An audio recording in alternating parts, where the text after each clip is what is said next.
Good evening and good morning from wherever you are, and welcome to The World's Gone Insane. Let's talk about it. I'm, of course, Racist Dave. I've got with me Al Carl Heeder and Gads, because it's the dynamic trio, and that's what you're getting. We are, of course, live on a Sunday, something you're not used to, and I don't think anyone cares because I don't know how many people are gonna click on this after it's finished. But we had some things to work around and a couple of misjudged uploads and all this kind of stuff. So we're going live on Sunday, and it's all good. And we're an hour early because I don't really fancy going to bed at 1 o'clock today because I've got builders coming to replace my toilet after 40 years. This bad boy is getting replaced tomorrow, long as it's suffered. May it rest in peace. It cannot go anymore. And that being said, we have a few things to talk about. Whilst I get up my list here, Zam, is there anything you would like to talk about? Well, just to respond first of all to Daniel Vance. As you recall, Daniel, we were doing the fan film reaction, the very special fan film reaction with interview of the Avalon universe, which is why we pushed it today. Well, there's so many things that I could start off with. Maybe we should start off with something a little bit easy, like Elon Musk calling Twitter X. It's officially that now. The most stupidest thing, because look, you want to rechange the name, okay, fair enough, but you're going to give it something so generic that when it comes to searching for it in searches, it's going to get lost in the mix. Twitter is a unique name. You know what you're getting with Twitter, but X could be anything. I could be looking for something to wank off to. Next thing you know, I've got fucking Elon Musk face in front. Well, you can find plenty of things on Twitter to wank off to. Let's be honest. So hasn't got rid of that. I might be looking for X-Men, and then I've got all the fucking far-right extremists who have taken over Twitter right now. You know what I mean? Like fucking they'll be like the dickheads.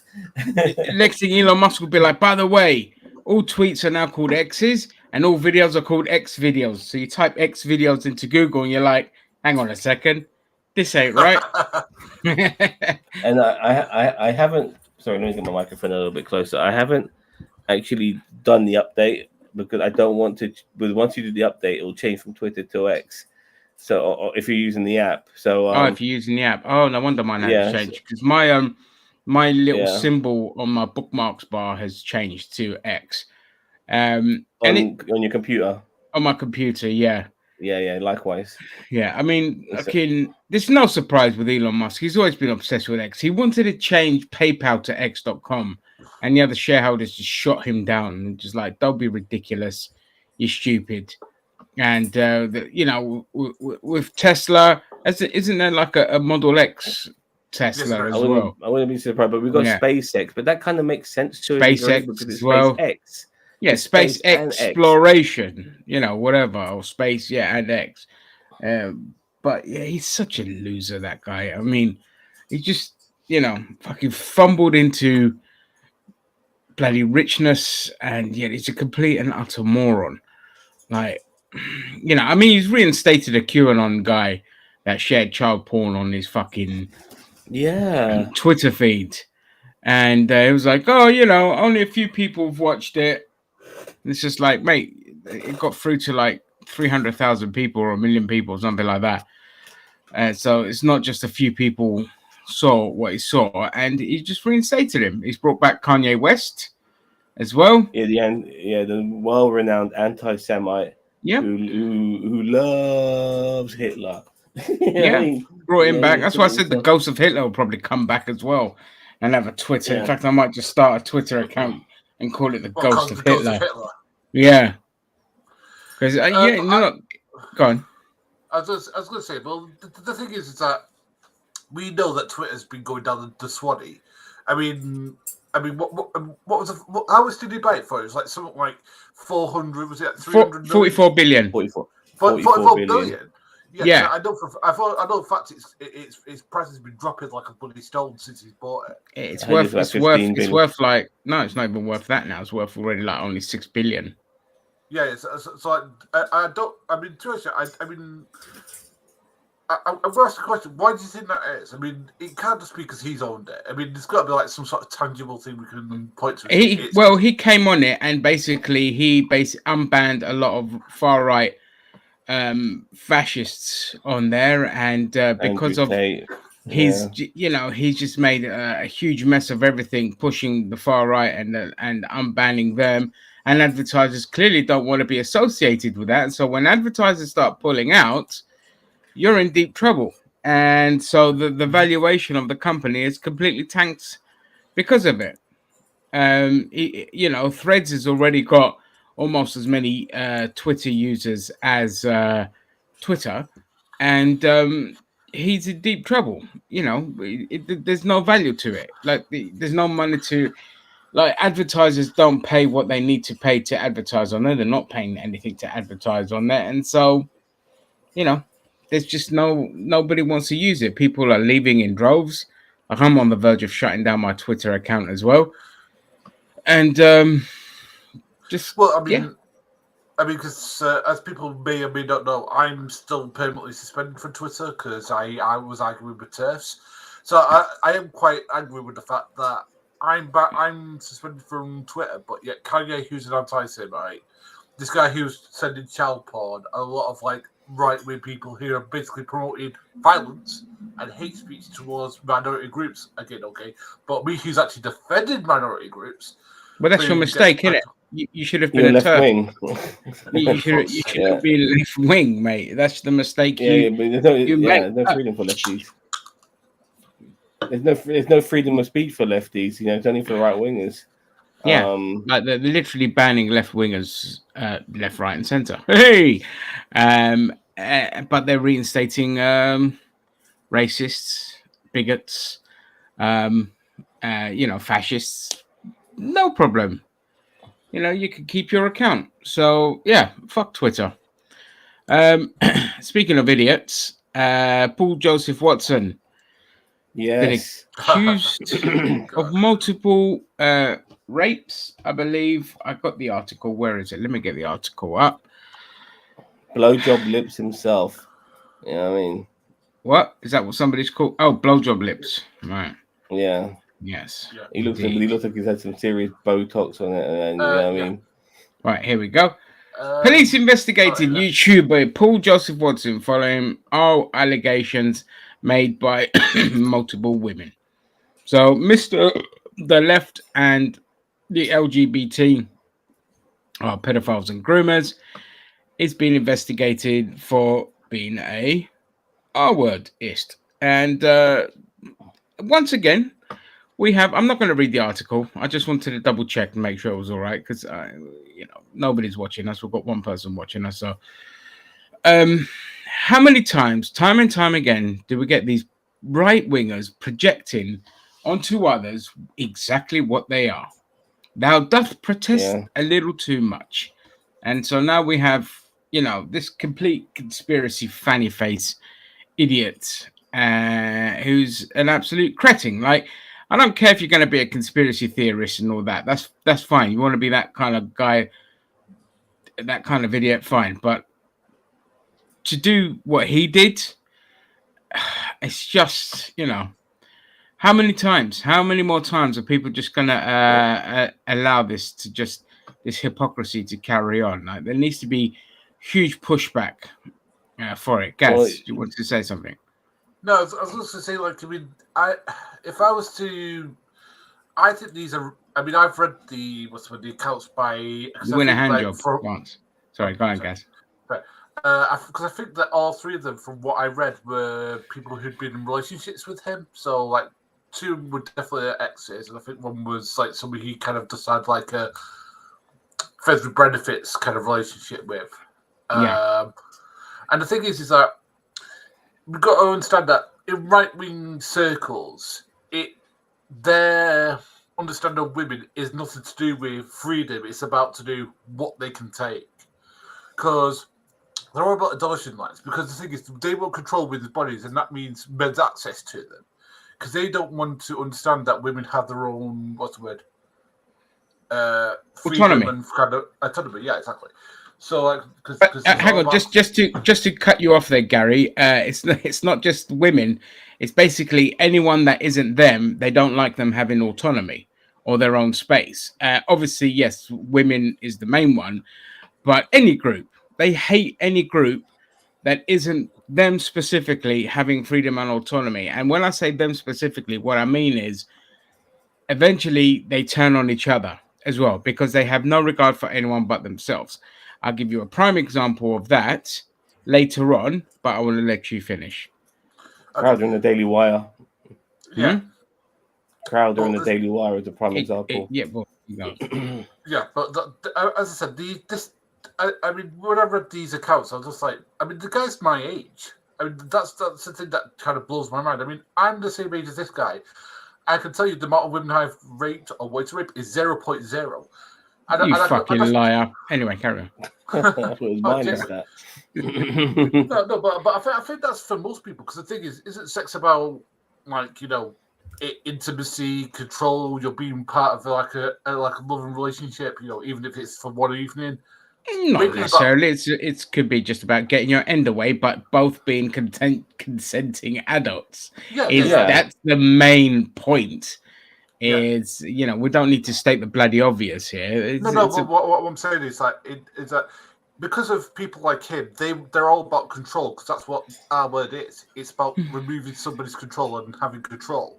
Absolutely, and that's the reason. That's the reason he's. Yeah, and they find the no word is completely offensive to people like them. Like it literally triggers them when you tell them no. Doesn't matter if it's a woman saying no, just them wanting to do something and being told no triggers people like that. Yeah, so because that's the reason the conspiracy theories, because there always has to be some sort of overarching thing that is causing them to be in the positions they're in, because they're all about, oh, we need to have control over this. It's like, well, some things are outside of your control, like laws, for example, or other people's bodies. That's outside your control. Yeah, and then they start using, like, again, I don't know if you guys read up all the stuff on Dan Wootton as well. Right. Again, so for those that don't know, Dan Wootton is a journalist who worked for The Sun and is now on the far-right news network, GB News. And Byline Times did a fantastic investigation into Dan Wootton, and they found that he's, again, Mr. The gay people are coming for your children guy. Turns out he's just a fucking extortionist and lured people and a catfisher and using company money to kind of pay male prostitutes to conduct sex acts on people and film them without them knowing, and to use it later on to blackmail them. So that's what's allegedly taken place. I have to use the word allegedly because nothing's been proven. And GB News, Great Britain. GB, Great Britain News. We call it Gammon. It's Fox. It's basically Fox News of, well, every news network in the UK is bloody Fox News. Let's be honest. Everything's controlled by Rupert Murdoch over here. But you know, every week, not a week goes by where somebody who isn't on the right is basically doesn't have a mugshot on Reddit or Twitter, or a famous right winger is exposed as being nothing but a sexual deviant, a rapist, a nonce, you name it. All right, but people will have you. Yeah, go on, Dan. Sorry. So, sorry, what I want to say is that every accusation with these guys is a confession. The moment you start hearing them spouting about groomers, this, that, and the other, you should focus in on these people and look at their history, because it's very likely that they're the ones doing the very thing they're accusing other people of doing. It's a lot of deflection most of the time. And, you know, so often, you know, we see people on the right, whether it be people from religious institutions, for instance, who are being arrested. If you go right now on Google and type in pastor, pedophile, child molester, groomer, whatever, you'll find a news article regarding something that happened today, something that happened yesterday, something that happened the day before. There's always a new person fucking being arrested consistently. And what annoys me the most is right now the right-wing Lord and Savior is Donald Trump, the Donald Trump, the man who has got loads of images of him hanging around with the ultimate child trafficker in Jeffrey Epstein, and for some reason he's get this guy who you see how he's with his own fucking daughter is getting a pass. You know, Yeah. he wished Ghislaine Maxwell well when she got arrested. Yeah. And famously, he said that, you know, Every- the stories about Every right winger that I bring that up when they start talking about, you know, all these Democrats and Hollywood being a bunch of pedos and all this kind of stuff, I always bring up, well, Trump and Epstein were very good friends. What was he doing on the island? That, you know, the guy that fawns over his daughter and loves grabbing pussy. You're telling me they were there talking finances, and I'll always just get either banned from the group or blocked. Never get a straight answer, but we never get straight answers from right wingers. Who's our common Mr. LTD or whatever his name is that comes on here? He never give us a straight answer when we asked him anything, because you never do.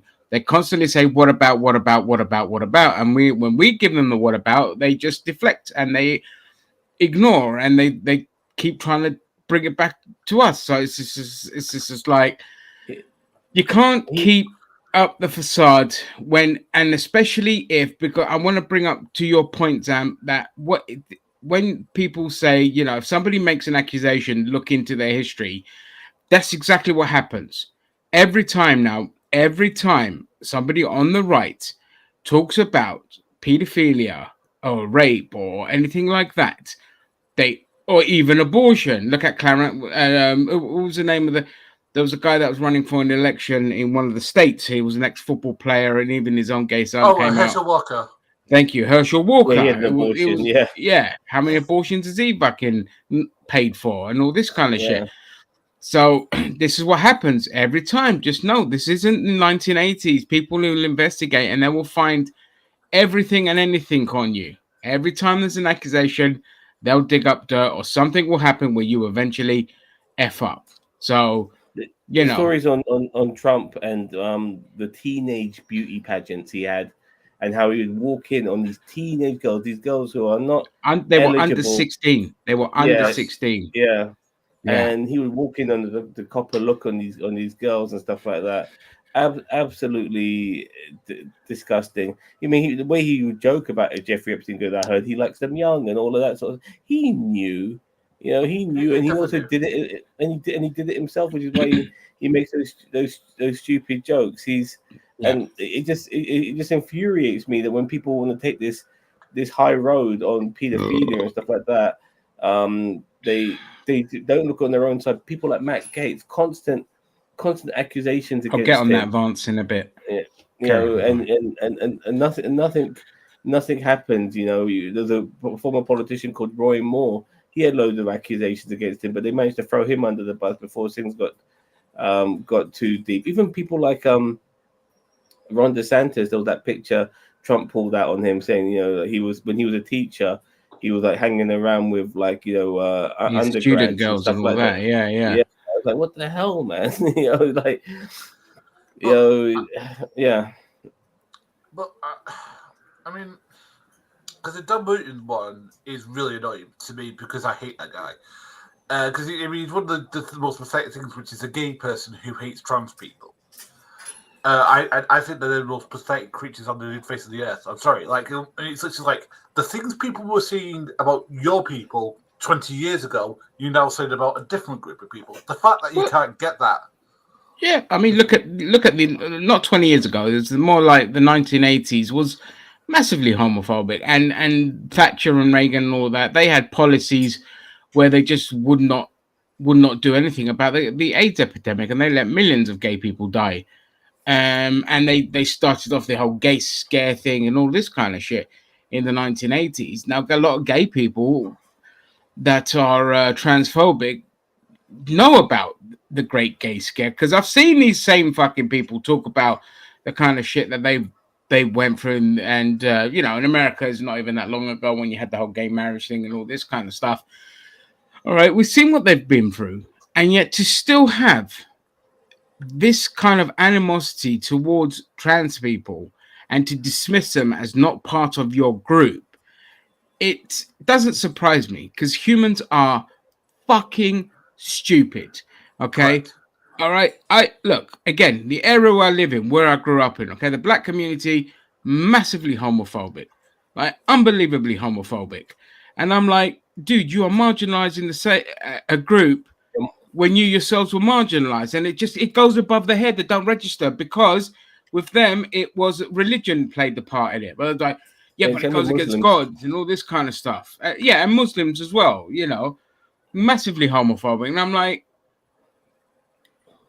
you're doing the same fucking thing that people did unto you, but you're trying to justify it because God. And it's like, Some and then people like being the oppressors, dude. they love being the it. oppressors. The oppressors. Some people want to, they want to be the oppressor, and they hate being the oppressed. Which is unfortunately, regardless of what demographic you fit in, there's always going to be people like that. They want to be the group of people that are stamping down on certain demographics. Even within the LGBTQ community, you've got, as you said earlier, you've got gay people who hate on trans. It's unfortunate. See, look, there you go. We'll get on to Mitch McConnell in a second, Vance. Don't worry. Okay, but here's a question that I have, and I've got an answer to it, but I want to hear you two's answer as well. How do we stop this shit? Now, here's what I propose.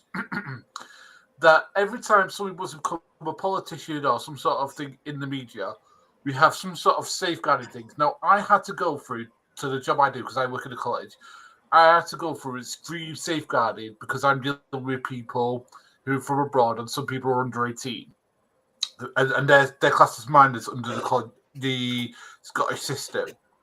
Okay, why aren't people who are in media who are given, platforms to meet people of different ages, different vulnerabilities, different maybe they might have some mental health problems or some sort of psychiatric problems where they could take advantage of these people.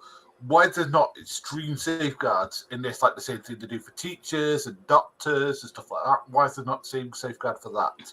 Right, you do go. Zan, do you want to answer that? I completely lost what you were saying.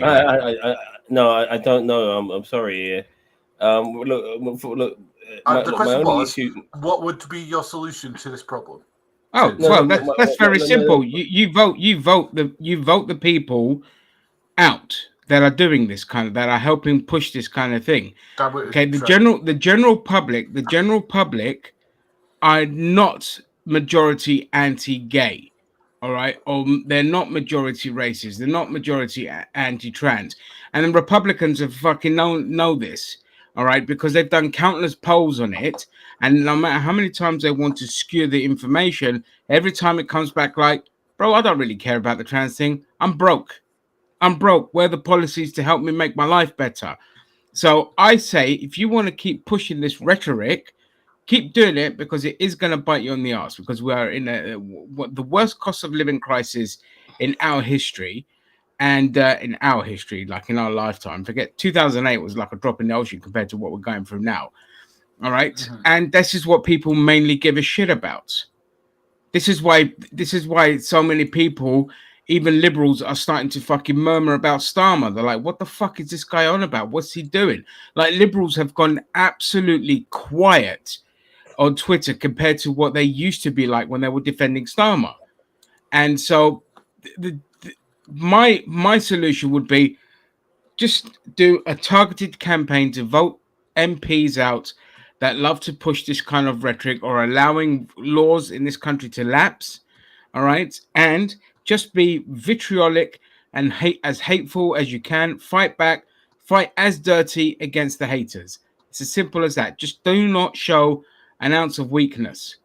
Things are going to get violent. Things are going to get crazy. It's just, it is what it is. But the point is, don't fucking back down. Don't back down. Keep pushing and just vote out any fucking turf. That's the whole Labour Party out. By the way, I think for me personally, Bossman, it's going to take. Shredder, do you want to jump on? It's going to take generational change, in my opinion. Like, as long as there's people who are our age and even a bit younger than us, and we still have like massive religious influence in things like, whether gay should exist or not, and if we're allowed to shit on them, it's going to make it very difficult for there to be ever an even playing field. I mean, right now we still have racial discrimination, and so when it will let alone discrimination against sexual identity. So it's generational change, unfortunately. And I thought these things would change in our generation. I thought these things would change in our generation, but it's going to happen after they are changing. They are changing. Look, yeah, they're changing, but it's not going to be like norm until we've already kicked the bucket, unfortunately. No, I agree. agree. I agree on that. It's I think that sorry, I think that the next couple of generations after us will be pushing the boundaries even more, and I think that the right will start pushing against it because they always do when it comes to programs. So, I mean, the right are on their fucking last legs. They in 2 generations' times they'll probably be a minority because they've fucked over the young people so much that the level of young right wingers. Again, the media likes to pretend that there's a lot of young right wingers, but there fucking isn't. Like Gen Z and Generation A, I think the next generation under that is called, and all this kind of shit. Just you keep pushing these financial policies where everyone loses. Like even my fucking mum, who used to vote Conservative, is now just a full-blown lefty because she's seen it. She's worked hard her whole life, and her pension is a pittance. And when I sat there and explained it to her, and her friend explained it to her with all the evidence, she's like, okay, yeah, that makes sense. There you go. Hello. Wearing the white shirt. Happy birthday, by the way. Yeah, Happy the birthday. boomers and half of Gen X to snuff it before we see real change. Ben Dover is here to spread his legs easily. Welcome. I spread my arse cheeks every time I take a big fat shit after eating a lot of laxatives, bend over. Lovely. And I wish, and I always wish you were there to get a bird's eye, an ant's eye view of the action as it happens. Yes. All right. Dan Wootton that here you, didn't need to disclose checks when he's accused. What he's accused of was criminal offenses. You need the law enforced. I wish, I hope something happens with Dan Wootton, but I mentioned in I think last week's stream about my absolute disillusion with the British justice system and everyone just getting off with being rapists and sexual assaulters and stalkers and all this kind of shit. Like the law just does not favor the victims at all.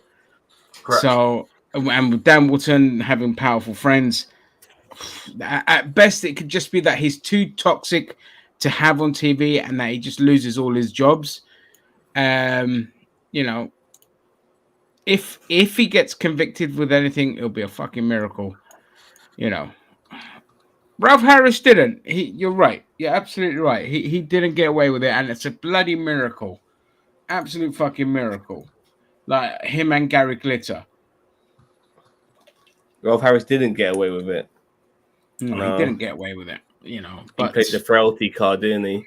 Yeah. You know what I mean?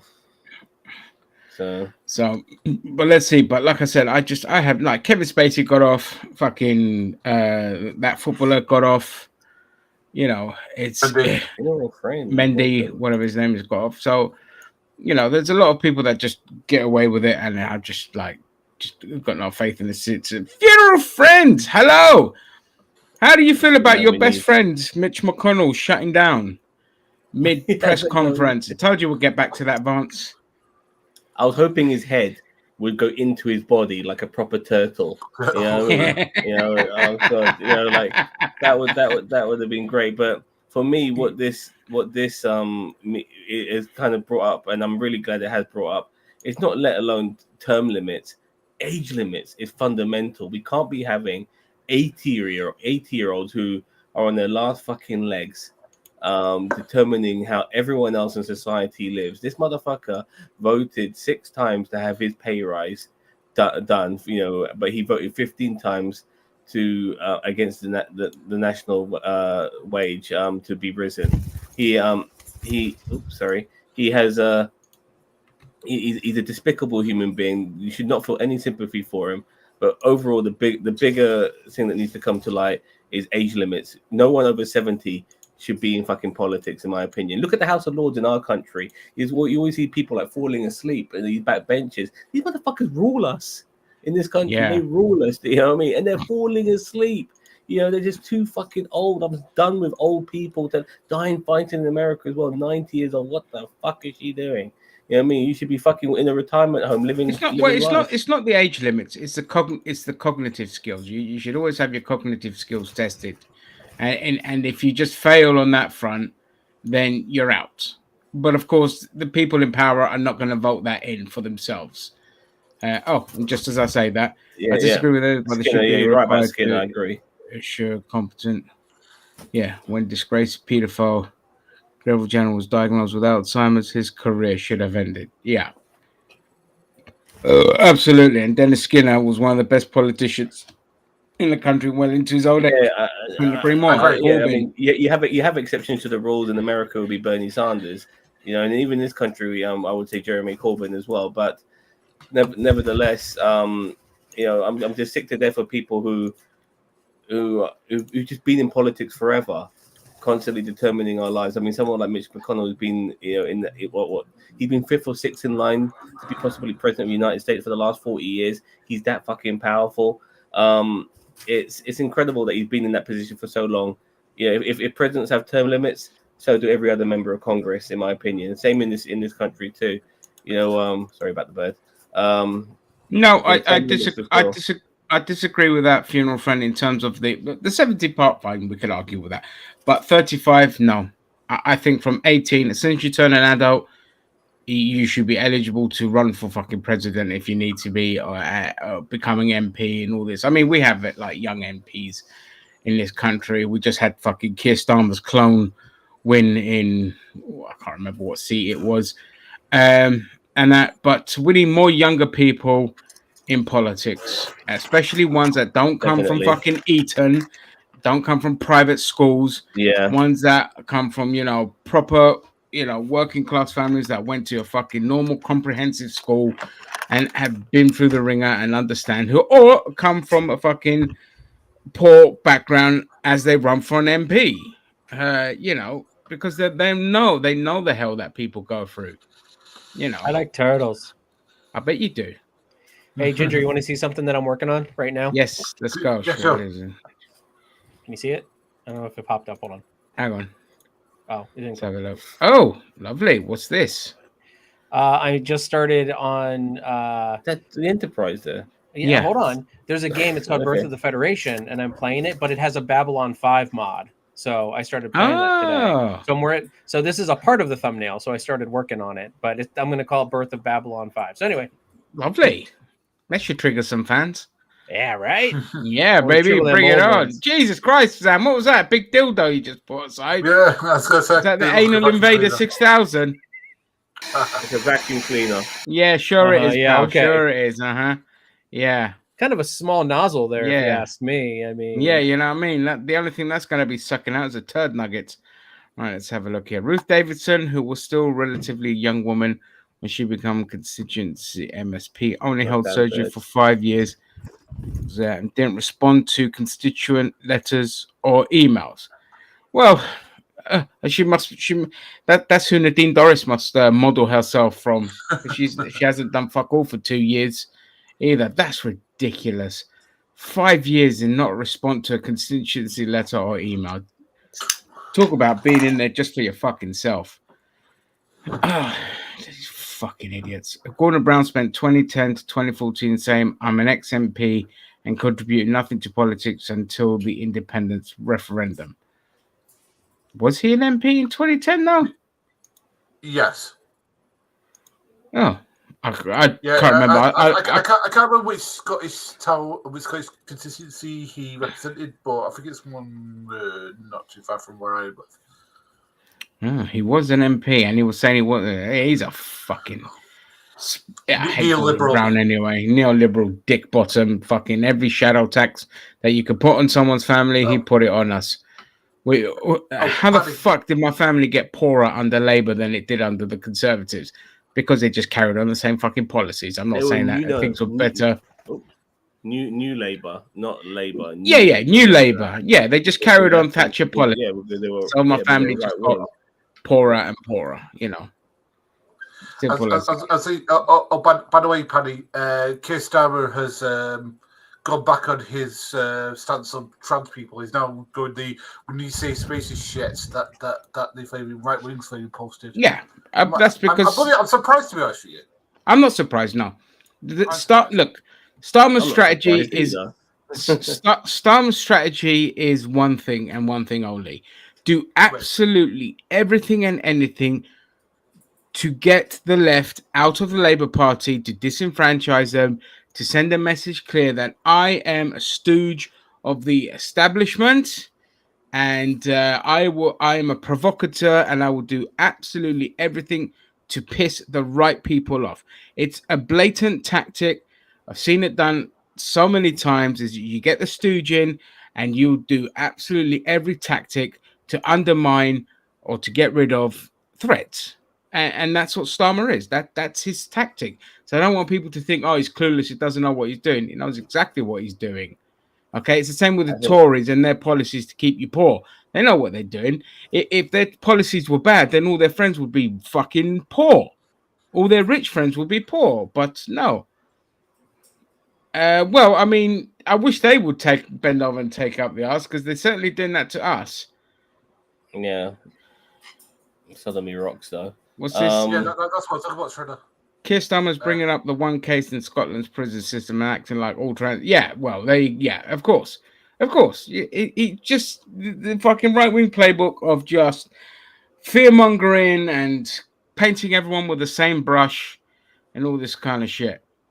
Yeah, and Nicky Campbell was kicking his ass because he's literally like saying, but that was like saying we take one black person who's committed a crime and then we say all black people are criminals. It's just stupid.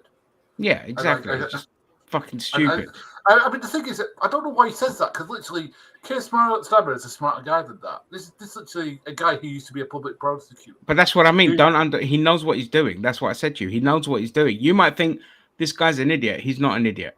He knows what he's doing. I mean, fucking hell. He did, while he was working with Corbyn and all of that, behind Corbyn's back, he goes and signs up with the CIA, a faction of the CIA, to do a bunch of shit.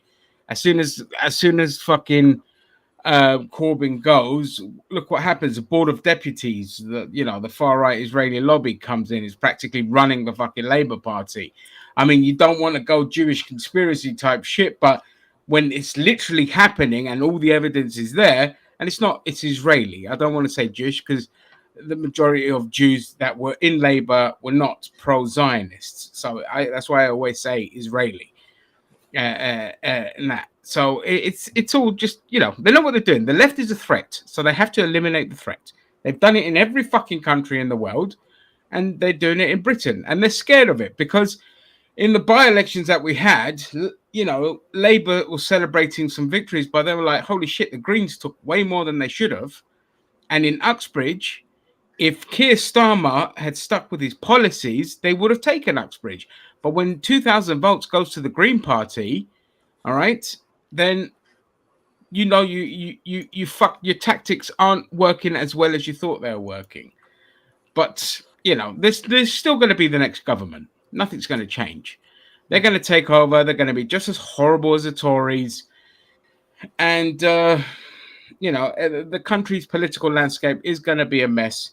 Thankfully, left-wing parties are organizing. It's just getting the general public to fucking wake up and finally realize, maybe I should start voting out the councillors first and then the MPs and go from there. But they just go in, they just fucking stamp the same fucking party that they keep stamping every time, or switch between the two. And, we don't have fucking ranked choice voting here either. It's just first past the post bollocks. So, yeah.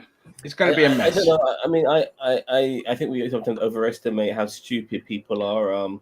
I know how stupid they are.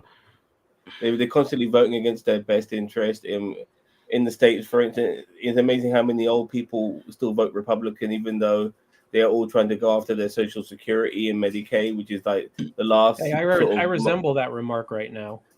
Yeah. Even though, exactly. Yeah, even though it's the closest thing they got to public health. It's the closest thing they got to public health care.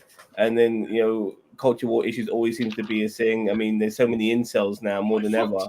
as well, and they are being influenced as well by people like Andrew Tate, who takes advantage of young men who can't get fucking laid by taking their money and shit like that, and just constantly blaming women for everything because they don't like women to have independence. There's always going to be a bogeyman, whether it be gay people as well or trans people, for those who are in dire need for financial security to blame, whilst the very people who are pointing that finger to blame those other people are the ones fucking you over. And that hasn't changed for as long as I've known it to be that way, and it concerns me. It genuinely concerns me. I think we should talk about that. Regarding, look, I've seen loads of people who show how stupid, like when they interview Trump supporters and they go on and all these Trump supporters are anti-pedo and all of this shit, and then they point out how Trump hanged around with Epstein and stuff like that. They totally, don't give a fuck. A lot of these people stand for nothing, unfortunately. And regarding how stupid they are, well, we have there's a reason why they're trying to change education systems and stuff like that, but they want us to remain stupid. If we fought for ourselves, then we would be impossible to control. And you see how countries with some people are impossible. Oh, sorry. Go on. Some people are impossible to control because of the Trump movement. In a way, like Fox News has created a monster and stuff like that with the American right, because now everything's a conspiracy theory, tinfoil hat wearers. People like Ron DeSantis, who was supposed to be the second coming after Donald Trump, even he's hated upon now with he's so establishment. They can't control this monster they've created. January the 6th, all of that.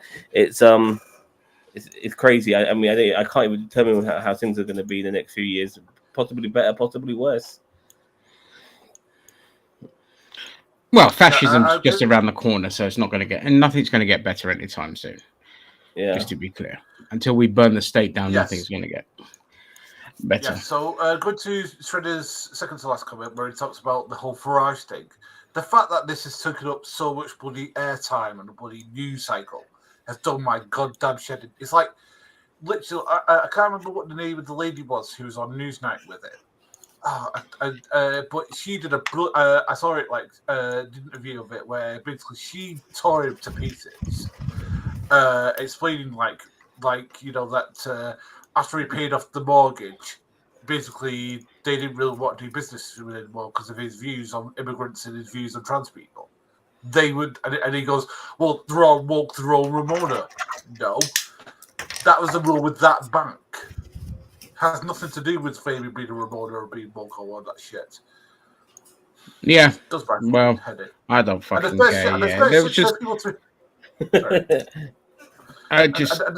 I'm sorry about that, Vance. It's a stupid comment, but it's on a knife edge. That's all I can say. I mean, there's better things to be worried about. I mean, for fuck's sake, there are people. The number of people who can't bloody feed themselves every day is growing by the flaming day, and we're worried about some tosser flaming who tricked people to vote in out of the EU to flaming because he can't bank with his billionaire buddies. Fuck off, is what I say. Sorry, mate. The situation is so bad that food banks are running out of food. Like they're not getting enough stock, because again, I work for a charity, and we're always privy to this because we work with food banks, we work with homeless shelters, we work with a lot of these places. And well, I mean, in terms of homeless shelters in my borough now, they're literally turning around, they're saying to people, unless your kid is studying, you're getting moved to wherever we put you, and you get no say in the matter, because there are no fucking houses in our borough at all. There's nothing we could do about it. But if you want a house, or if you want to stay in the hotel that you've been in for the last 6 months, because all our hotels are there's no people booking a hotel to stay there like as a tourist or a guest or whatever. They're people in hotels now in my area. To the big hotels are completely packed with people who are homeless, who don't have a house, because my borough just does not have housing. Because all the gentrified areas and they were stupid enough to believe the Tories by doing deals with them. Say, yeah, look, if you take X amount of people in your borough, we'll give you money to kind of build towards housing projects and all this kind of shit. And they took X amount of people, and the Tories were like, oh, lol, there's no money. And so now we're stuck with it. So now the borough's just going to push the problem onto other fucking people. And, you know, I see this kind of shit, and then I see all this, like, I get really annoyed with people that should be more aware, instead of fucking flooding my Facebook feed with like fear mongering about trans people or, you know, Nigel Farage or all this kind of stupid shit. And I'm like, come on, man. This is like the whole USA and the UFO thing. It's just a load of made up bollocks just to fucking distract you from something. I haven't followed that UFO story whatsoever. No, by the way. I did not listen to the hearing. I haven't clicked on a single video talking about it because it's complete bollocks. I do not give a shit. I want the people fed. I did click on one video, and yeah, you're right. It is not even worth anyone's time. Like, it's so stupid that they're trying to distract you from the real stuff that's going on. Yeah, you know, oh, we haven't really exploited the UFO. Oh, it's like, oh my god. Oh, sorry, I've just hit you off stream. I just want to get to the comment here. Actually, Vance, the next civil war will be Elon Simps versus the rest of us. We're all safe though, as the guns Musk will supply will burst into flames like his Tesla cars. They'll be self-shooting rifles, but they'll be facing the user rather than the opponent. Chito, I wanted to ask you: do you have in America? Do they do food banks? Yeah. For people. You know, yep. It's crazy, isn't it? Food banks in America. I mean, they're pretty prevalent. Mostly. I mean, mental health is one of the big ones because, I mean, anyone who has mental health issues pretty much just gets thrown out on the street anymore. And it's, you know, either that or going to a nursing home, which is totally not appropriate for them. But yeah. And they make the police deal with it, which they're the wrong fucking people to deal with it. They're not qualified to deal with it. There's no funding for mental health experts to kind of come in and deal with it. But they give all the money to the pigs instead. And then when I can't remember if it was Gavin Newsom or whoever said, well, I'll tell you what, we'll cut the funding to the cops and we'll put it into this program, that program, that program. And they turn around and said, no, you're not going to do that. It's like, okay, I won't do that. So it's just like, you can't fucking win. It's like, no, the police state must thrive and all other services can fuck off. It's survival of the fittest, and that's it. And it's survival of the fattest is what survival of the fattest. There will come a time where where even the right are going to turn around and be like, hey, all right, you know what? I just need to shoot somebody here because this is getting ridiculous now. And they will. That's the thing. They'll eventually all turn on one another. They'll turn on each other. They will. You know, but I want to quickly talk about this before we move on as well, because this, for me, is the funniest shit ever. And I'll tell you why. So, for those that don't know, I have family in Israel. I have a lot of cousins in Israel. And that's all you need to know. So for years, I argued with them that their government are fascist, they are apartheid, and they are killing Palestinians. They're stealing their land. And eventually, this government, who are fascists, are going to turn on you people. And by the time you realize that, Palestine won't exist, and it's going to be too late. Well, you know, Palestine is practically like at the level of which people are going in and taking Palestinian homes and land. It's all Israel now. It's just Israel now. And now Israel, it's just Israel, basically. And Israel has done, the first thing you do when you're a fascist government is you limit the power of the courts. And people in Israel are up in arms, and my feed has been full of these posts saying we must protect our democracy and all this kind of shit. And I just write in the comments, fucking told you. Yeah. All right. Even a friend who I made, a guy who I made friends with in Thailand, who is an Israeli, you know, he and I kind of fell out because he just wouldn't believe me when I would post the atrocities that the Israeli government are doing on my Facebook feed. Luckily, he doesn't see those anymore because the Zuck suppresses all those kind of posts. But even I was like, I fucking told you. I told you. You think they're just doing it to the Palestinians? They're going to do it to you. They're going to turn the guns on you because that's eventually what always happens. Well, you know what? They need to go I'm after glad it somebody, happens, don't they? and I hope it gets Yeah. worse there. I hope it gets really fucking bad because I have no sympathy for these people. So what they're initially doing, just to shed more light on this, is first of all, you know, skin color plays a part. If you could be Israeli, you could be Israeli and Jewish. Hey, no way. You could be Israeli and Jewish, and if you have more of a shade that is, you know, more like mine and less like Ginger's, you can be discriminated, you know, against. Interracial marriage is going to be jumped upon, you know, interfaith marriage as well. So if you're a Jewish person marrying a Christian or a Muslim or a Catholic or a Buddhist, whatever, they're going to be coming down on that. You know, as well as international marriage as well, and on top of that, you know, obviously going after the gays too. It's what they've created is basically exactly what Nazi Germany became. This is exactly what Israel has become. No fucking difference because fascism is fascism. All right, it's as simple as that. And I just want to get to this comment here by Shredder. Gigi Griggs is a secret Mossad who's already figured out a plan to kill every member on NerdTube. Listen, mate, you fucking know too much, and you better keep your mouth shut if you know what's good for you. Yeah. Well, I mean, I look at Netanyahu as. Go on, Gaz. Go on. Sorry. Wait, 1 second, Sam. Go on, Gaz. I'll just ask, do you reckon America's going to intercede on Israel? No chance, dude. No! They love it! Israel runs America. Are you mad?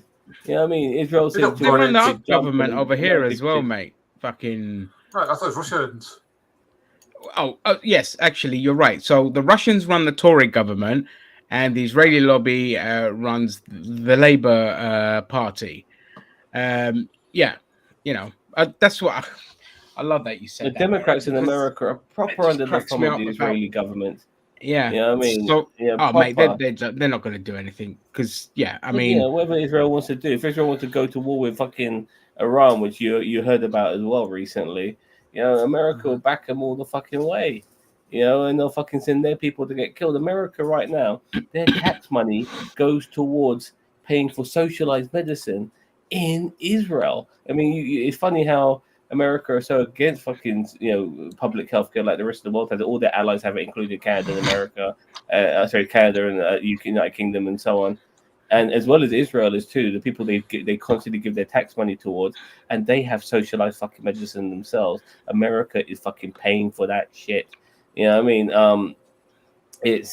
It's incredible, and you know, whatever Israel wants to do, America will back them 100%. I mentioned the Democrats are very much, you know, in substitute to the Israeli lobby. So is most of the Republicans as well. The Republicans too, mate. Do you not remember when Obama actually said, "Listen, calm yourselves down, or we're going to pull funding from Israel"? And what did the Republicans do? They invited Netanyahu into Congress, and they gave a foreign leader a standing ovation, and no Republicans said shit. It's not the first time now. It's not the first time. They've done that to him. They've done that to what's his face, the Hungarian president when he came, because he's like anti-trans and anti-gay. Viktor Orban. CPAC and shit like that. Yeah, you know, it's becoming common now. Any fascist ruler who comes to America, they fucking roll out the red carpet for those cunts. Yeah, it's all, man. You know what I mean? Yeah. No, it was different though. It was different because with Netanyahu, they literally brought him in to the Senate and they fucking clapped like he was fucking Senator Palpatine. He's like Israel version of Putin, dude.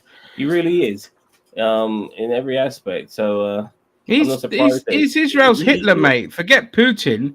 You know, Putin doesn't do mass genocide on a group of people. Fucking, that's what Hitler did, and that's what Netanyahu is. Yeah. You know, like if Putin was like Netanyahu and Hitler, he would have gone in and obliterated the Chechen people from existence, but he didn't. So let's, you know, Putin is just he again was another Western approved puppet that went rogue. Whereas Netanyahu is like, you're all my bitches. I'll do what I want, kind of thing. I mean, the guy got caught for fucking fraud and everything, and he's still able to run for power. It's just fucking ridiculous. Yeah, it really is. And it's gonna be interesting to see what America does in the future. But again, it all depends on who's in charge, because like both the even though we like to say the Democrats and the Republicans are the same, they are significantly different when it comes to social issues. Obviously, Israel is a totally different thing. They tend to fall in line, both of those parties, regarding that. But it will be still interesting to see where things go to a degree regarding who's in power regarding Israel, and how much of a blind eye they can turn to Israeli fascism when it comes to them targeting their own people. It'll be very interesting to see what happens. It'll be very interesting. I mean, it's the same, and it's the same over here in the UK. We're no different. Once upon a time, we used to be a place where you could talk about the Palestinian plight. Not anymore. They've shot that fucking shit down. And on that note, we're at the 1 hour mark, so let's move on from politics.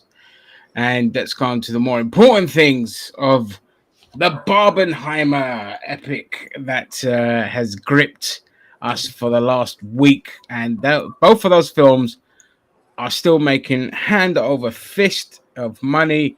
It's ridiculous. The second week drop-off hasn't happened. Films that are coming out, like you've got Teenage Mutant Ninja Turtles that are coming out. You've got Haunted Mansion that's come out and all this kind of shit, and they're just going to get swept aside to the epidemic that is. I mean, Barbie itself. I think the Meg's coming out next week. Yeah, the Meg 2, the Meg 2, which looks awesome. Yeah, that's I'm right. Surprised to hear that from you, Ginger. Well, because it's stupid. It doesn't take itself seriously. It knows what it is. Okay. Yeah, it knows what it is. That makes more sense. Yeah. It doesn't take itself seriously, which is I could somewhat say that about the Twisted Metal series, which was crap, but it's so bad it's good kind of thing. But yeah, the Meg 2 will probably be like that, one of those so bad it's good situations. But again, I just like Oppenheimer, fine, whatever, that's doing well for an R-rated film. There's a couple of criticisms about that, but I don't really care about.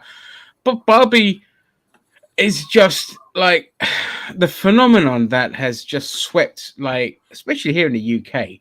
Like, I just posted on my Facebook thread how 5 of the songs from the soundtrack are in our what you lot will call Billboard 100, well, in the charts, and 3 of those songs are in the top 5, which is just not surprising at all because the album fucking slaps.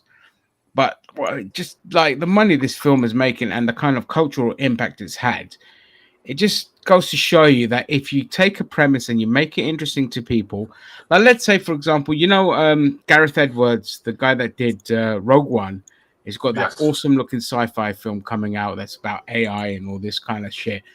And it looks gorgeous. And so the complete polar opposite spectrum to what Barbie is, but this film here, and it people are talking about it. People are very interested in seeing it because it's about the aesthetics and how you advertise a film. And I'm kind of hoping that film turns out to be good as well, and it isn't just a massive disappointment. Whereas when you have things like Transformers, and I always use Transformers as an example because it's just generic shit dropping, people aren't interested in it because it's like, oh, I've seen this 1,000 times. Been there, done that. Yeah. But this Rogue One like film and this Barbie film, they're like, I haven't seen anything like this. I'm very interested. I want to see it. And I'm just Spider-Verse was another one. People just were blown away by the trailers of what it looked like, and they went and fucking saw it. And it's just that's what I like. I like that original films or films with an original look, an original kind of approach or a surrealist approach are the ones that are winning at the box office. I want to say regarding Barbie, I'm not part of this manosphere that hated the film because my feelings got hurt because they made fun of men. If anything, I'm able to look outside of myself and enjoy the fact that they are taking the piss out of men in various ways and laugh at myself and all of that, and knowing that all the fucking neckbeards out there are losing their shit. However, I just thought the film was kind of average personally. I thought some of the Will Ferrell scenes were pretty silly. The film kind of reminded me of Toy Story and Pinocchio on acid. it never really captured me the way I think a lot of other people, it caught a lot of other people. And maybe I will need to watch it again to maybe appreciate some of the things that might have gone over my head first time I watched it. Yeah, I mean, my biggest complaint about it is the way they keep banging on about the patriarchy and all this kind of stuff. It's like it's done in such a way where it kind of loses its veracity by the time you get to the end of the film. By the end of it, you're like, oh, for fuck's sake, we get it. Stop banging on about it. So there's that aspect of it where, again, it's you got to understand it from an American point of view. They don't understand the concept of nuance. It's got to be in your face, tribal, bang, slap, wallop. But there's enough in that film where I just absolutely had a great time with it. Even a lot of the stuff about, you know, the messages and that towards women and all that was excellent and that. But I could see where people will be like, you know, it's a 50-50 kind of film. Some people like it, some people won't. But the point is that, you know, like, you got this narrative of go woke, go broke, and that's not necessarily the case. I mean, when you think of woke, sometimes some people look at Disney as the arbiter of that, and a lot of the stuff that they're bringing out is absolutely fucking shit, like Secret Invasion. But you can make stuff that is, you know, like, I mean, Barbie, without doubt, is probably the pinnacle of wokeness. Yeah, it's the pinnacle of wokeness. And that film is fucking killing it. And yeah, all the fucking and it's a good film. You know, don't know what to fucking do about it. You know what I mean? Regarding it, which you can fucking go woke and break it in. But same with Spider-Verse and Mario and all of that. So, and that's because because there's an intrigue there. It's something different. Although Barbie has like the what should be known as just normal messaging about, hey, don't be a dick, okay, or what they call the woke messaging. Although it has that, there's enough of the other silly crap in it that I would like, that intrigued me, and the surrealism that is there, and it just looked different and weird and funny and silly enough where people were just like, yo, I want to check this out. And that's what they did successfully, rather than the fucking Disney thing of, hey, look how woke we are, look how woke we are. And we're like, yeah, all right, bro, we've seen it before. And the thing is, people are savvy. They underestimate audiences, and they're like, I've seen this shit before. You're not bringing anything new. That's why I don't want to go and see fucking Transformers again. That's why I don't want to go see an MCU film again. Again, Guardians of the Galaxy, the exception, because people love those characters and they wanted to see the story end, and that's why it made 800 million. Whereas Little Mermaid, you know, even though I think 600 million is still good, Disney considers that a flop. Fucking brilliant. How much did it cost to make the movie? Like 150, 100 150 plus marketing 300. So you've doubled your money. You've made, you know, you broke even. Well, no, if it's 150 plus marketing at 150, 200, and you made 600, you've made more than that back. But they want higher margins, and that. So let's pause, and I want to go to the comments. 1 second, guys.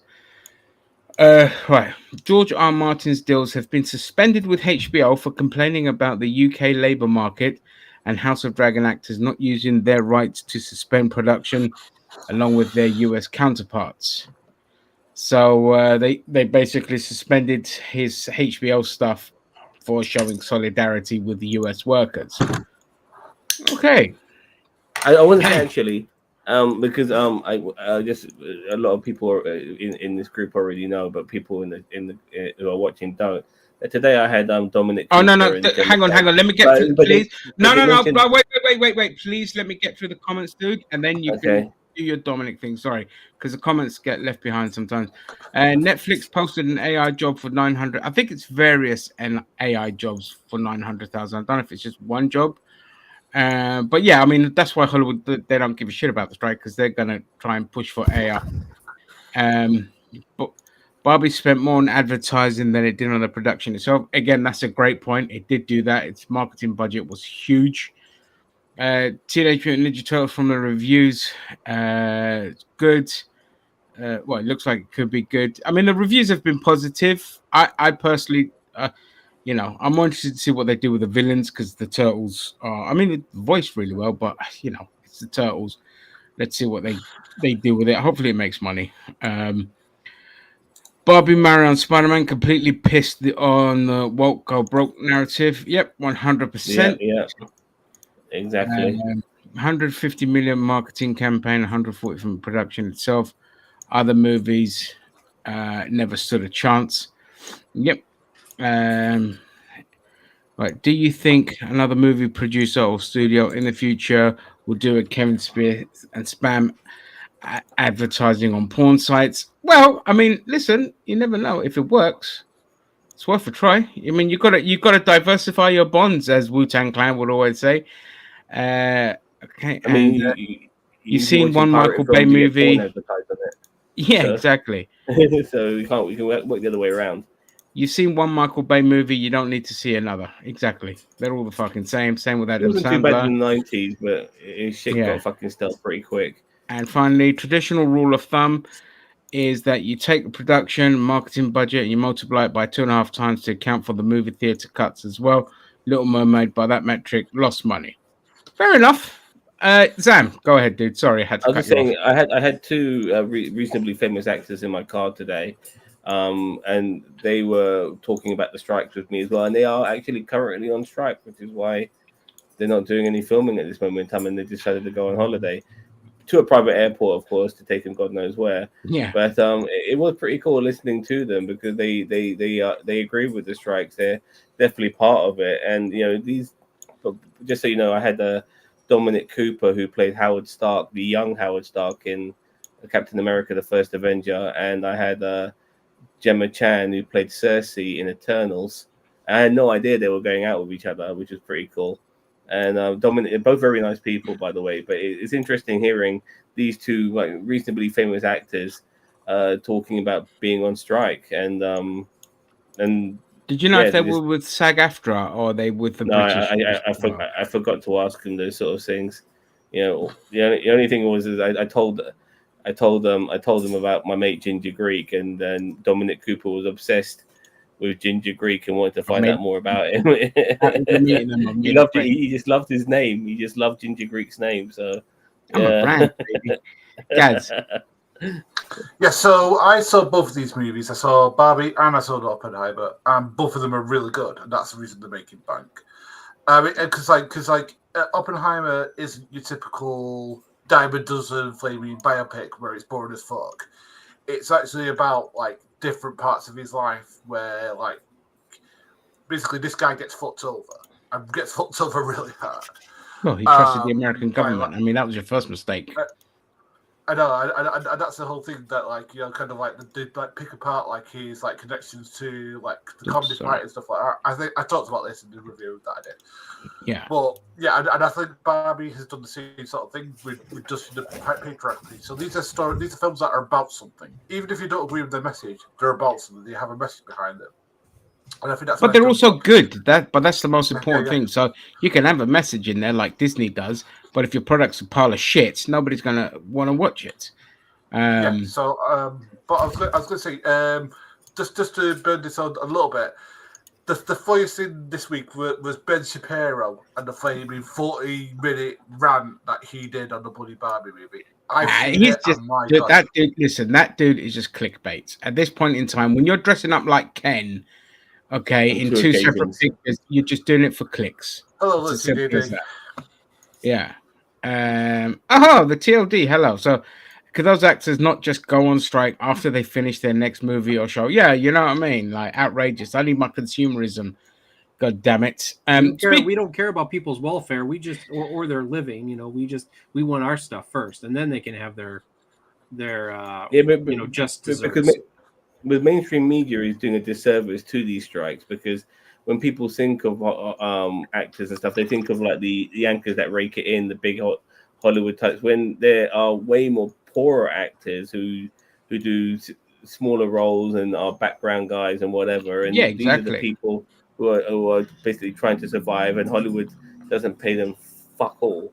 No, you know? and Hollywood wants to take their likeness, pay them a one-off payment, and then just CGI them into every fucking film. It's just like, it's so dystopian. It's ridiculous. And the fact that the strikes, like the studio execs, they don't give a shit. They're like, we don't care. We're gonna let the writers go broke, and now that the actors are a thing, we're just like, we don't care. We're just gonna buy up a bunch of indie films, and we have so many films that have been shelved that we're just gonna whip them out to kind of help ride the storm, and by then, we'll either get the government in to kind of crush the strikes, or that we'll just bankrupt everyone and make them come back. That's how they're writing it, because they're billionaires. They don't have nothing to worry about. I think relying on AI is not as straightforward as they would like to think it would be. But for me personally, it just means that there is a back catalogue even for us. Like I'm just watching other stuff now because why not? There's just so much. There's so much out there. We're inundated and flooded with television shows and movies that we can go back and watch stuff that we should have watched years ago. So the thing with that one, Vance, is because it's people like Ron Perlman and Bryan Cranston and all the kind of big actors like Franz Drescher coming out and doing the speeches that they're paying attention now. When it was the writers, they didn't give a shit. They were just like, yeah, there's a writer's strike. Oh, well, they're asking for too much money. I want to go on about Ron Perlman because a lot of people are having a go at him. But Ron Perlman was only responding to the producers who wanted the writers and everyone else to go bankrupt, and then they'll and by prolonging the strikes as long as possible until the people striking had no money left and were living off the street, and then they were going to negotiate. And Ron Perlman basically responded to that, and Ron Perlman got shit for that by saying we know where you live and stuff like that. But the reality is that these producers who want people to go bankrupt and live off the street, what they say is far worse than what Ron Perlman says. Oh yeah, but listen, I've always said that they try to pacify you by saying, oh, violence doesn't solve anything. Oh, you shouldn't say things like that. It's not nice. And all this kind of. I'm like, motherfucker, these people are passing policies that are literally killing people. Okay, they don't say it. They just pass the policies that do it. They're literally killing you.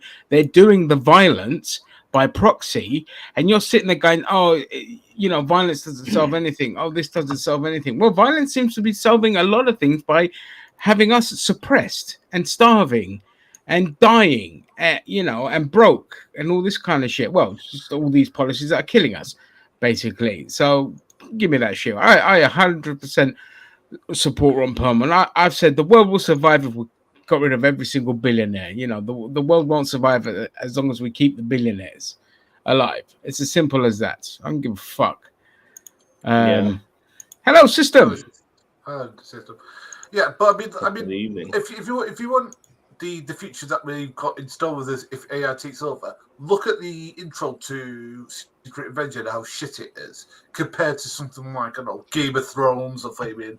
Well, it's early days with AI, mate. You know what I mean? Like eventually, that's terrible. Eventually, look. The thing with AI, it's a double-edged sword because it will give avenue for people that can't break through into the industry to create anything and everything that they've ever wanted using AI. And on the other side, you've got Hollywood that are going to be like, well, if we just do everything with AI, we don't have to pay anyone anything and we get to keep all the profits. So you still need the human aspect of it. You still need people to determine what the AI is and make it into, what the AI is. For now, read it, understand it, and then at least when somebody's writing it, they are able to express it to the director or whoever it may be that this is how my vision is. Yeah, but when you got AI and they write something, how does the AI express the vision to you of what they've written? But the Hollywood producers and studio execs, they don't care about any of this. They don't care. They are happy with soulless garbage that retreads on the same shit as long as it makes them money. And the beauty with the AI stuff is, I'm not advocating for AI. I'm just saying, I'm looking at it from the exec's point of view is, the most they're going to spend is a couple of million on advertising rather than building the whole thing up with actors and production and all this kind of shit. So for them, it's just like, I'll just churn out any old crap. And if it makes 100 million, great. They've got that kind of mentality. And that's what's fucking scary. And they need to shut that down. I think it can only work for so long. And by the way, Mr. System, we are fine.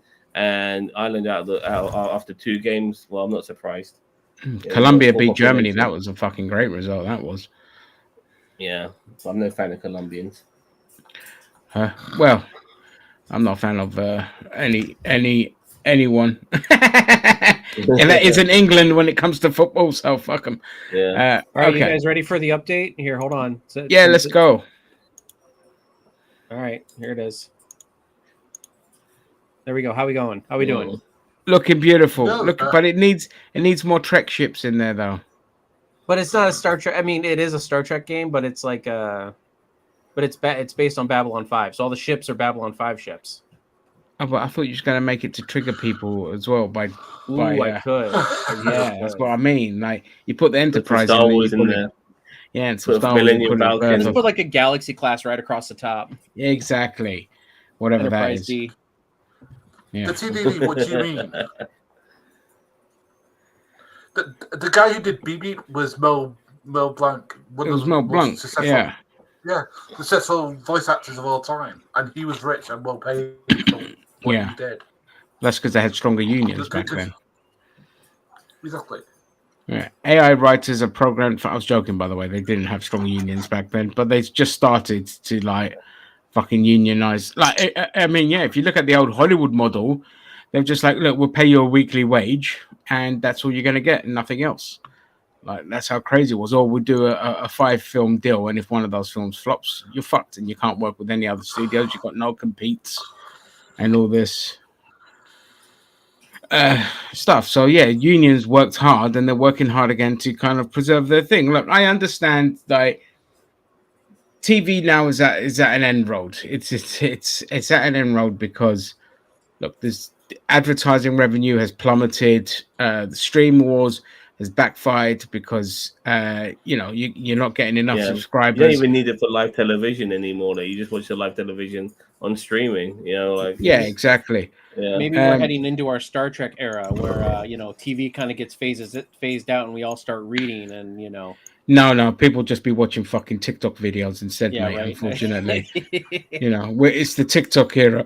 Exactly what Gaz is doing. Well, they're doing their stupid dances and all that.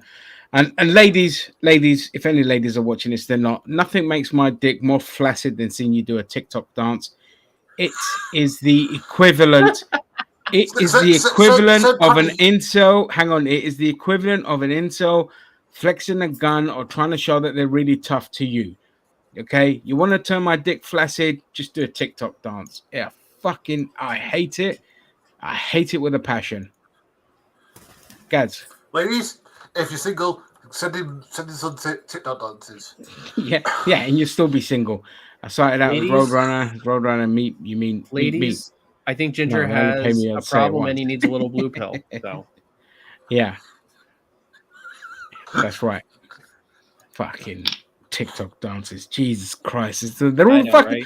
Right? How many TikTok has been around? Like what? Since 2014 or whatever it is, and. Really? Something like that, yeah. Yes. 2014, 2015, yeah. But 2014, it's been around. And the TikTok dances have been around since then, since about 2015, 16. And they're still the same fucking dance, and everyone's still doing it. It's like, just show me your bumhole. Just show me your bumhole, because that's all you want to do. You know what I mean? Doing the Harlem Shuffle, huh? Yeah, they're still doing the Harlem Shake and all this kind of shit. Gets turned on by TikTok videos and Andrew Tate. Oh, absolutely. I don't even have a TikTok. I deleted my TikTok account. I had my TikTok account for how long, Sam? A couple of months. I've deleted it. I had no idea that you got rid of it. You weren't even on it. So I got rid of it because I jumped on for briefly, like to kind of maybe do like reviews and all this kind of shit. But I was like, I fucking do not like this app. I hate short videos. I hate them. And unfortunately, you can make them 10 minutes now. Yeah, but my feed was just giving me like 1 minute videos, man. It doesn't matter what I can make them, it's what my feed is giving me.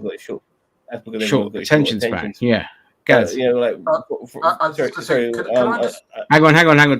Sam, go on. Yeah, but my problem with TikTok recently is that everything's like a filter video now. Like where you take a picture of yourself. I'm guilty of doing it. You take a picture of yourself doing a pose like that, and then you turn into a fucking Mortal Kombat character or somebody from The Simpsons and stuff. That's what TikTok has become recently. Exactly. I mean, it's just basically it's become Snapchat. It's just Snapchat, for Gen Z. It's just fucking. It's like YouTube Shorts. Well, YouTube Shorts just exist because of fucking TikTok, and it's now infests my feed. I can't get rid of And it. I can't Facebook. hide TikTok. Facebook got shorts as well. I can't hide the fucking shorts. I hate them. You know, Yeah. fucking hell. It's just like stop every app. Just stop fucking copying each other. You know what I mean? Like, yeah, TikTok's a big thing now, but Capitalism eventually, for you. yeah, eventually that's And gonna the get banned or phazed out or whatever, and something else will fucking come along. No, but it's crazy Elon Musk because will buy like it and before call it Y instead of X. Yeah. yeah.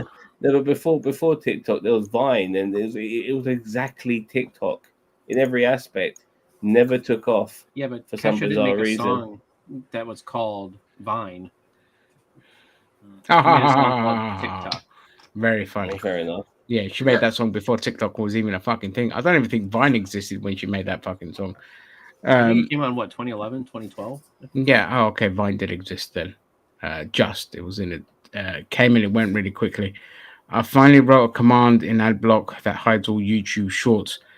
I was so sick of them. Oh, I'll get you, Mr. Smarty Pants. Well, Vance, we're going to be doing some shots for our Debaterania stuff coming up. So you might want to unblock that for us. Never. Ginger Greet's short feed is full of Charlie Kirk videos, Elon Musk endorsing cryptocurrency. But oh yeah, all of that. Oh, especially Steve Crowder helicoptering his dick like that. I can't get enough of that. You know, I wish I was working in his office. Fucking. I saw I saw a comment by Andrew Tate saying, "I admire Asian people because they don't complain; they just get on with things." And I'm thinking to myself, like, first of all, what the fuck are you talking about? You know, he obviously doesn't know enough Asian people to fucking think that we don't complain. And when you say Asian people, it doesn't just mean people like myself. It means people from the Far East and shit like that. From the Far East, have you ever been to a fucking casino? My God. But on top of that, what I was also thinking to myself is that he goes on about people complaining, but if you watch Andrew Tate videos, all he does is fucking complain, and it's just absolutely crazy. And yeah, I had more things to say about that guy, but fuck him, I just can't stand him. I'm not sure if you guys watch somebody called Pearl Davis. No. They call her I the unfortunately female know who Andrew she Tate. is, but yes. Yeah, they call her because she's like one of the people who she's the woman who hates women. She thinks women shouldn't be able to vote. Yeah, she's a grifter, and Piers Morgan had her on the show lately again. And now that he's done with her, he turned the fucking guns on her and just but Piers Morgan didn't do a good enough job because Piers Morgan he went down the avenue of morality instead of really debunking her, and yeah, she's an absolute grifter for sure, and she's so fucking docile. Her docile voice makes me want to smack my head against the fucking wall. She's an energy vampire. If you've seen What We Do in the Shadows, that's what she is. She's just an energy vampire. Yeah, Ethan Klein did a good job of destroying her. I saw that. But yeah, she's one of those people who doesn't live by the rules that she espouses. So she said that women should all get married. I get more. Yeah, but I get more angry with the people on our side that fucking prop her up. Just ignore the bitch. They're like they fucking thrive off of our reaction to it. You know what I mean? But then everyone just puts her on their news networks and just to generate interest. And that, you know, when that's your meal ticket, that's where she's gonna go. She's going down the anti-Semitism route now because she made a song about, you know, what Hitler's not so bad and all of that. Yeah, that's why Piers Morgan had her on the show, because it's like, okay, now I need to destroy you to make sure that my that all my people know that I'm not associated with an anti-Semite. So I put her on the show to tear her down. That was this week that he had her on. And it's because of that she went down the anti-Semitic route, and he wants to make sure that he's not associated with her now. But he was happy to have her on the show 3 other times to kind of get the viewers and the ratings. And now that she's gone down the anti-Semitism route, that's it. They're going to shut you down now. And the grift is over. Because once you go down that route, you're only going to thrive on like Twitter and all this kind of shit. And when you do that on Twitter, then nobody's going to fucking pay attention. Look, nobody's watching Tucker Carlson and all this kind of shit. Yeah, I did. I remember a lot of people were saying regarding Tucker Carlson that he'll be just as big on the internet as he was on Fox News. And I was the only person who said no, he wouldn't be. And he isn't. He's falling into obscurity. You know, he's doing whatever he can to still remain relevant. He's relevant to a degree, but eventually no one will give a fuck about him. The same way no one gives a fuck about Glenn Beck, no one gives a fuck about Bill O'Reilly, who have lost their platforms on Fox News and have now become nothing. And Tucker Carlson's no fucking is no different. Yeah. Yeah, they'll just say things for money. Exactly. They don't. You know, a lot of people nothing. A lot of these people stand for nothing. You know, fucking exhibitionists. Yeah. You find your grift, you find your audience, and you just run with it. You know, I would have said Andrew Tate is nothing but a grifter too, but unfortunately, he's also a rapist and a nonce and a sex trafficker as well. Yeah. If it was just the other stuff, you could just say, you know, look, he's found his audience, he's a piece of shit, and he's just working the grift. But when you've got all the other stuff hanging on top of you as well, you're just subhuman scum. Oh, fair enough, Shredder. Yeah, okay, fair enough. Zam, I was saying as well, he would lose his audience largely because of his DNA with Fox that prevents him. Yeah, absolutely. He lied, by the way. He had you know, I'm so disappointed. Ice Cube, like he's chilling with fucking Tucker Carlson because he's rich and fucking loaded, so he's gonna hang around with someone like him. And I can't believe Ice Cube's doing this, but he's there talking about it, and Ice Cube's talking about how he's not vaccinated and stuff like that. And then Ice Cube then asked Tucker Carlson, "Are you vaccinated?"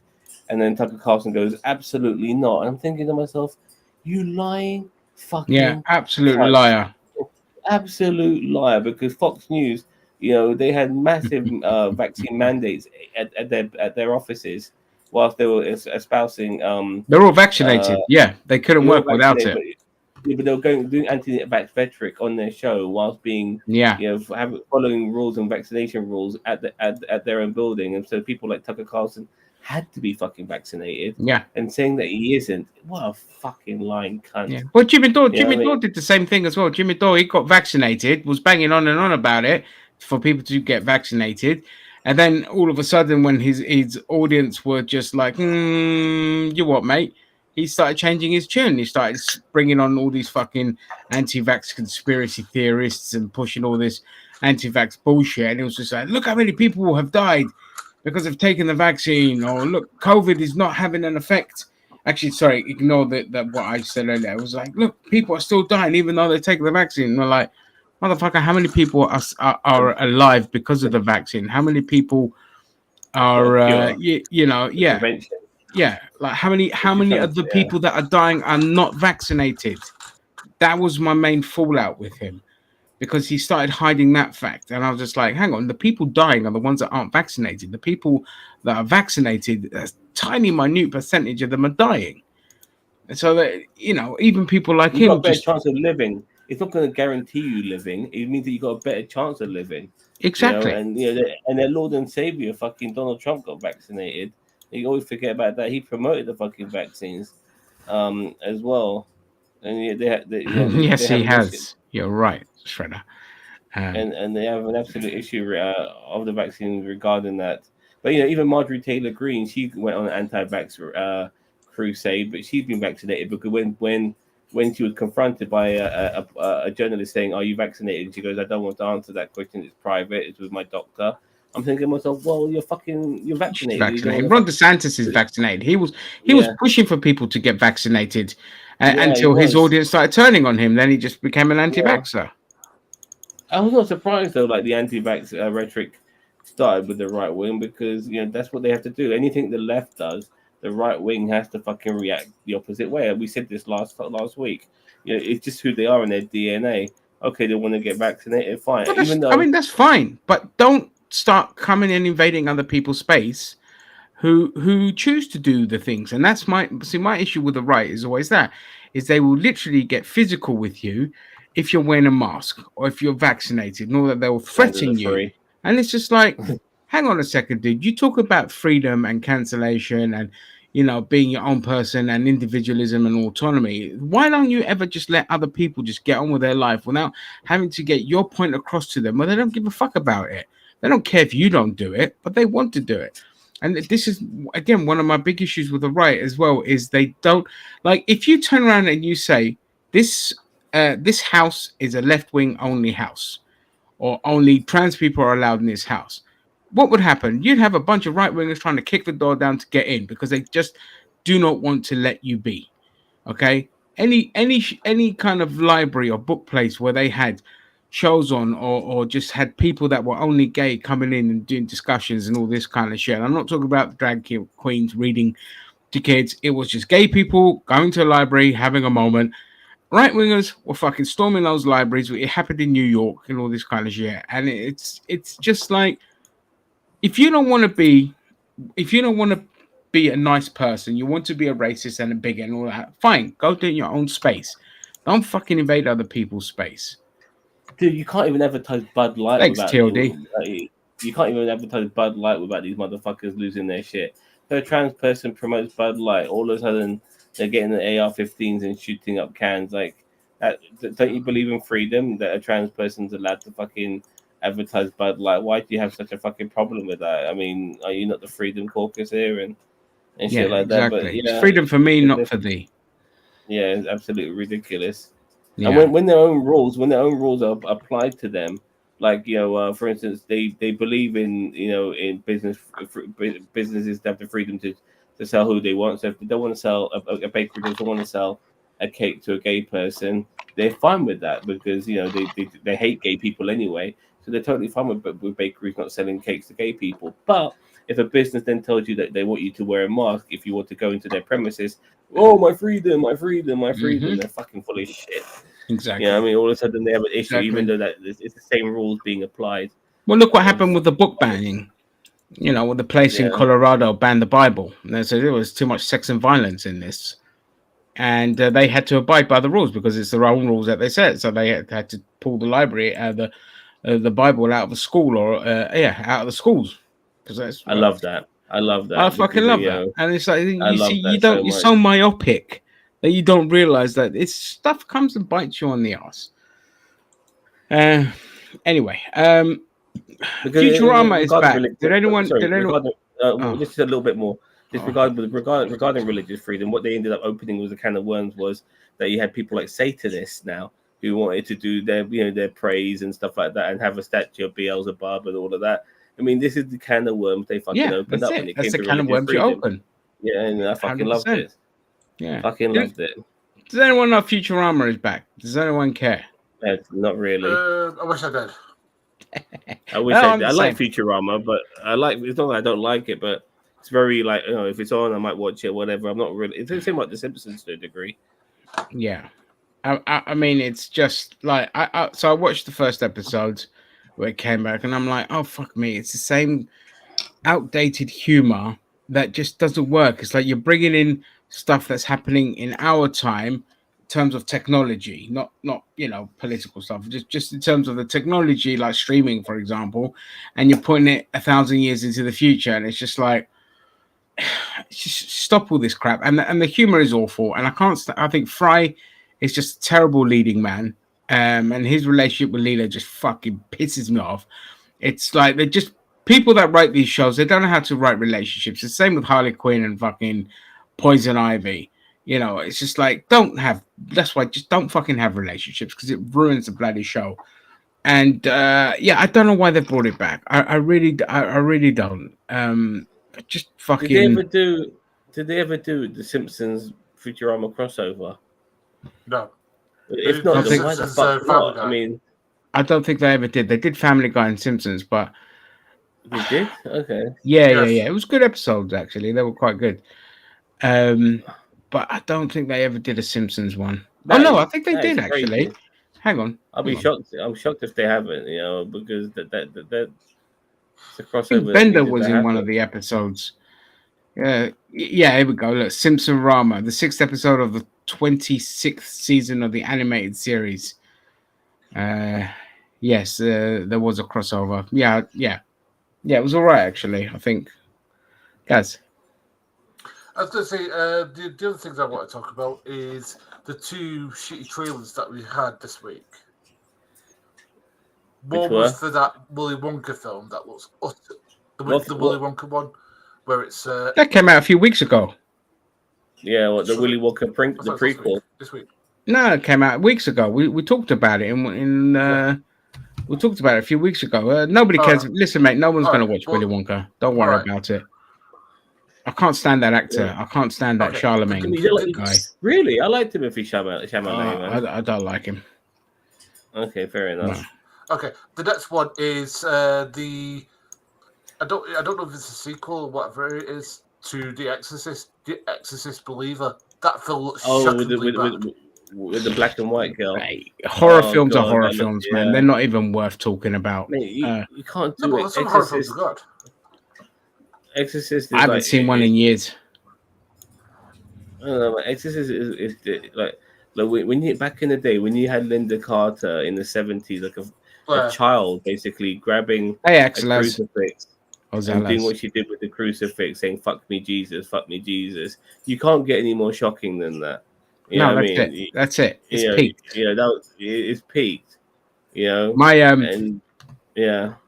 dad went and watched that with his brother-in-law back when it first came out, and he goes, people were so disgusted they were walking out the cinema, and he goes, I was just sitting there with your Uncle Lugino laughing our fucking heads off, thinking this film is absolutely hilarious.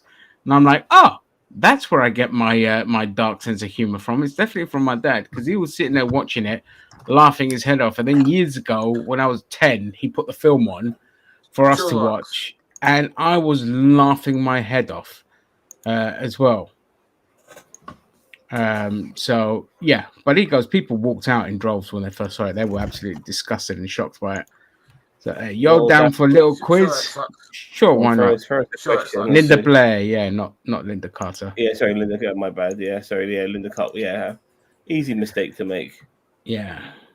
Who saw the trailer for Gen V?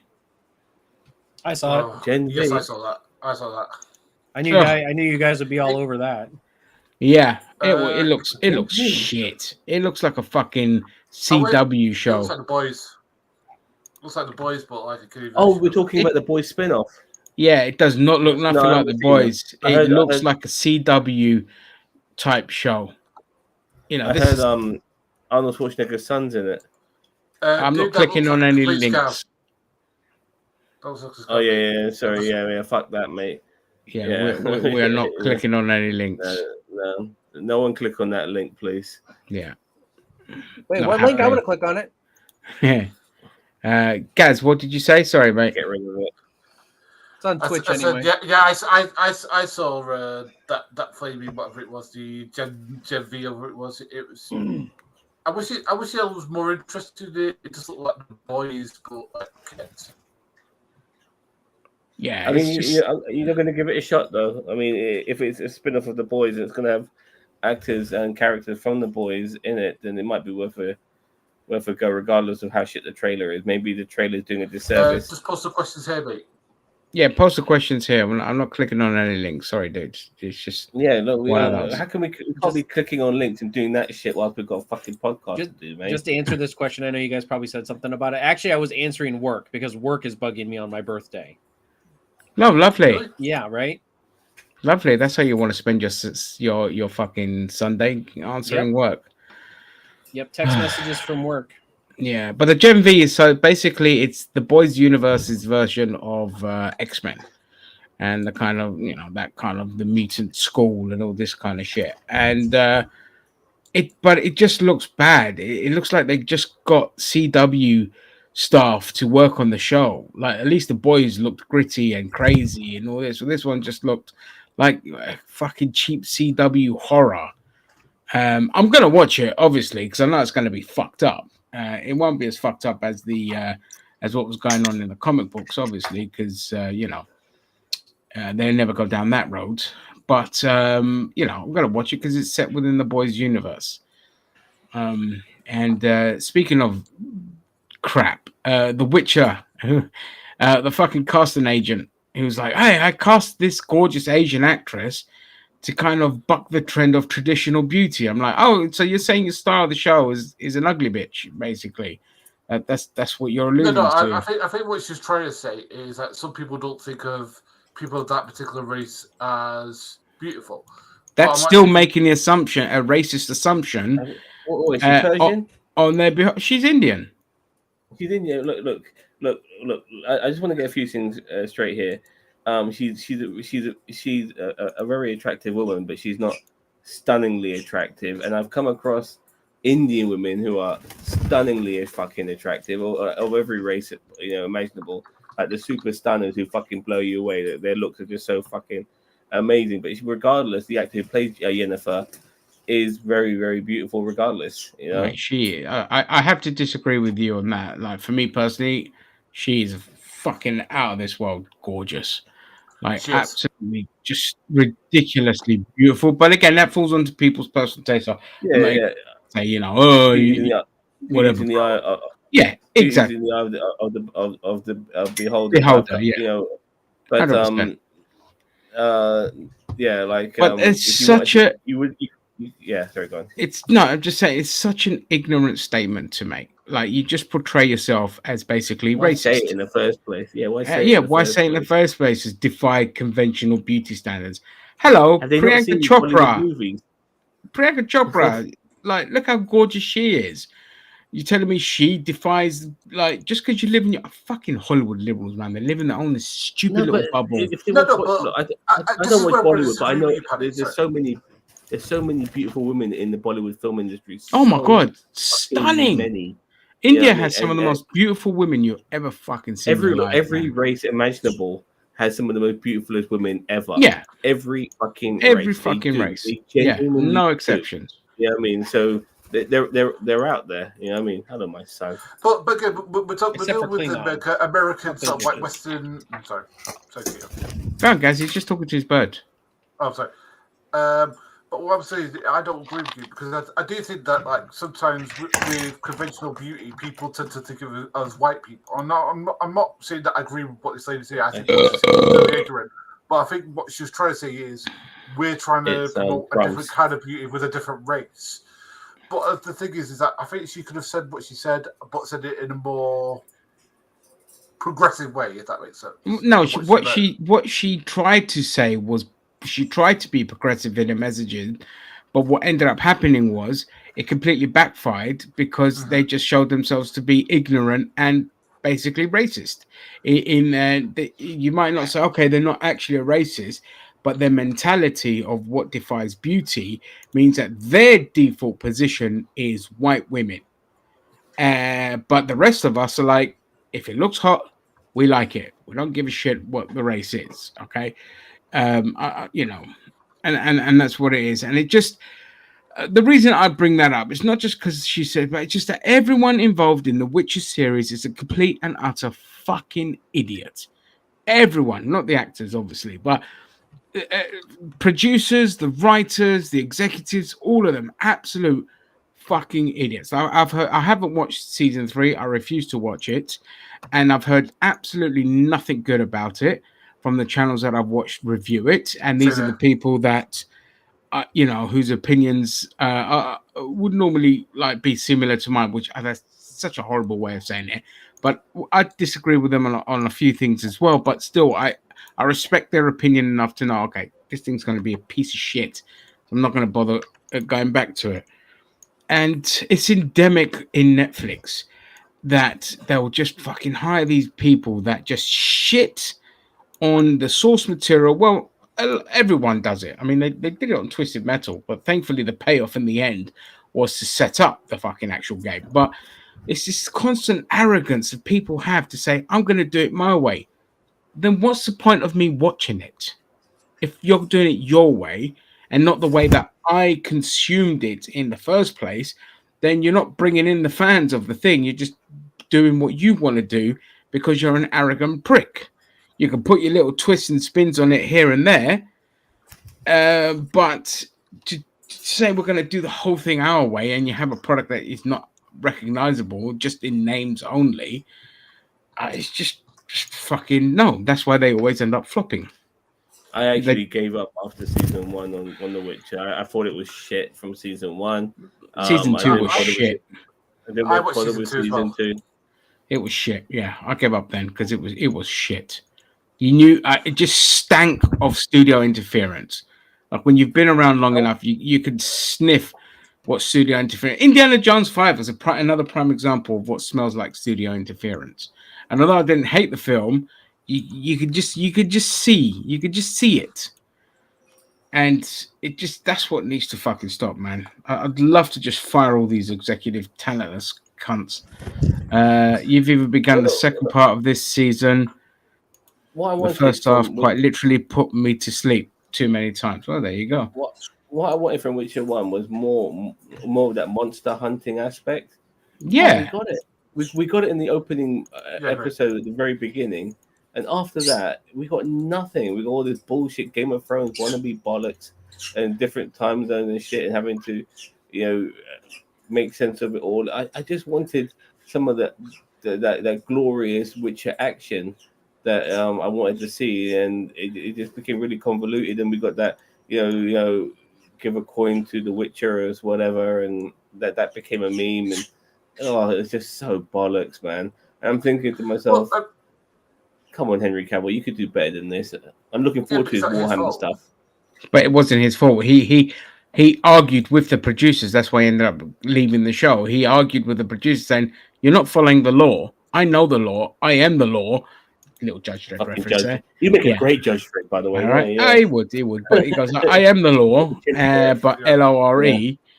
All right, and you did it wrong. And he was clearly frustrated. And then they tried to do a smear campaign against him, because narcissistic wankers that tend to be executive producers can never take fault for their own misgivings. And so what they ended up doing is they got somebody on Twitter to try and smear campaign, say, "Oh, he's a gamer bro and he was toxic," and all this kind of shit. And other actors turn around going, "What the fuck are you on about? Shut the fuck up."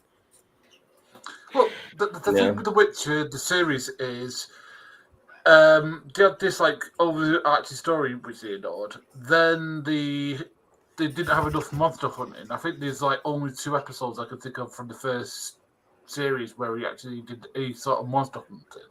Yeah, and there was hardly any Witcher in it. It kept focusing on other fucking people that weren't interesting.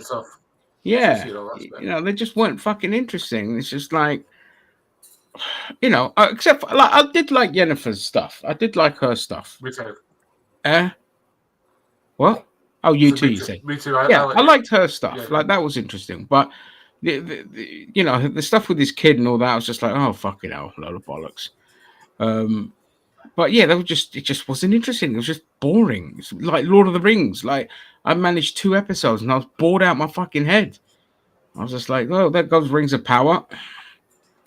Yeah, apparently Jeff Bezos wasn't too happy with how it panned out, so yeah. But again, really good was obviously House of the Dragon, and that also, by the way, that got the Barbie treatment from the fucking Fandom Menace prior to it coming out. And then because it's got a lot of powerful women in it, it's got black Targaryens in it. They were all over that shit when it came to the anti-woke nonsense and stuff like that. And they fucking loved it. And the show turned out to be superb, absolutely superb. They are going to blow their fucking load when the Flaming Marvels come out. It's got Brie Larson in it. It's got 2 people of color, 2 women of color in it. It's all about women. They are going to literally spunk so much they might as well just. They're like, "Oh, the views I'm gonna get, the views." They've already started. They have been up Brie Larson's asshole since the fucking first Marvel movie. You know what I mean? They can't. I want her to come out and tell these people to fuck off. No, but this is the thing. They love this shit because without this shit, they haven't got a channel. They need stuff like the Marvels and stuff like that, because how dare does a fucking black and brown woman be the lead of a show? That's not allowed. You know what I mean? You're taking away valuable fucking screen time from fucking straight white men. You know what I mean? What the fuck? They have a real issue with this shit. So they need this stuff. If everything wasn't, as far as they're concerned, woke, they wouldn't exist. They need something to complain about. Even though it's not worthy of a complaint, because they're they did the same. It's not an issue. They did the same with Rings of Power, and I'm like, for fuck's sake, it's a fantasy, okay? In the modern times, you've got to tweak things a little bit and all that. Plus, everyone got their perfect version of Lord of the Rings, which was the Peter Jackson trilogy. But my issues with Rings of Power is yet again, it was the same with Halo. The writers were like, well, we're going to do our own thing. Bad. We're going to put our own spin on it.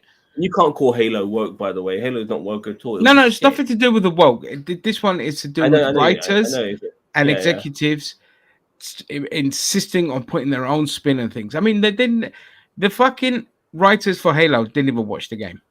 Yeah, play the game. No, play the game. They're just like, yeah, we read a bunch of shit online about it, and that'll do. I'm like, oh my god, this is going to be the Italian Job all over again, and that's exactly what it was. Because when the writers of the Italian Job were asked, did you watch the original film? They're like, no, and we have no interest. We're just going to do our own spin on it. And I'm like, yes, and that's why the film was a big pile of shit. And Master Chief took off his fucking helmet, and there's fucking Harry Kane underneath it. You know what I mean? Like, what the fuck, man? You know, I couldn't believe it. I didn't want Master Chief to take off his helmet whatsoever. Like, you know, if you can do it with the Mandalorian, and they did that with season 3. He didn't take his helmet off once. And he hardly took off his helmet in the previous seasons, you know, and they made it work. You could have done that with definitely with Master Chief for sure. I don't need to see his face. Like, what do I need to see Master Chief's face? Yeah, I don't care. But that whole show was just fucking crap, and it's always the fucking. I can't stand it when there's like always kids involved, like kids like tag along and all this stuff. Fuck off, so generic. Shite. Oh yeah. I hate that fucking shit. I hate it. Yeah. You know, you gotta have your fish out of water character in there. It's like, no, you fucking don't. You don't. If you know how to do a story properly, you don't need a fish out of water. People can put 2 and 2 together. They're not stupid. And speaking of idiot studios, Sony have delayed everything. And they've put an indefinite delay on the next Spider-Man film. Spider-Verse film. Which that's fine. Given what the animators, how they were treated and what they went through, I don't give a shit if I don't see another Spider-Man film. I don't care. As much as I love the Cross of Spider-Man, it absolutely broke my heart hearing what the animators went through. So fuck it. If they don't make another one, good. I don't give a shit. But I don't know why they've delayed the rest of the slate for. Like, you're trying to pad out the strike. You're going about it the wrong fucking way. No, do you know what I think it is, Paddy? If I was to be a better man, I think it's because you look at the biggest flops this year. It's been The Flash. It's been, apart from maybe Guardians, it's all been comic book movies. So I think they're kind of like a little bit afraid. So maybe they're trying to spread it out a little bit to make it. I mean, possibly.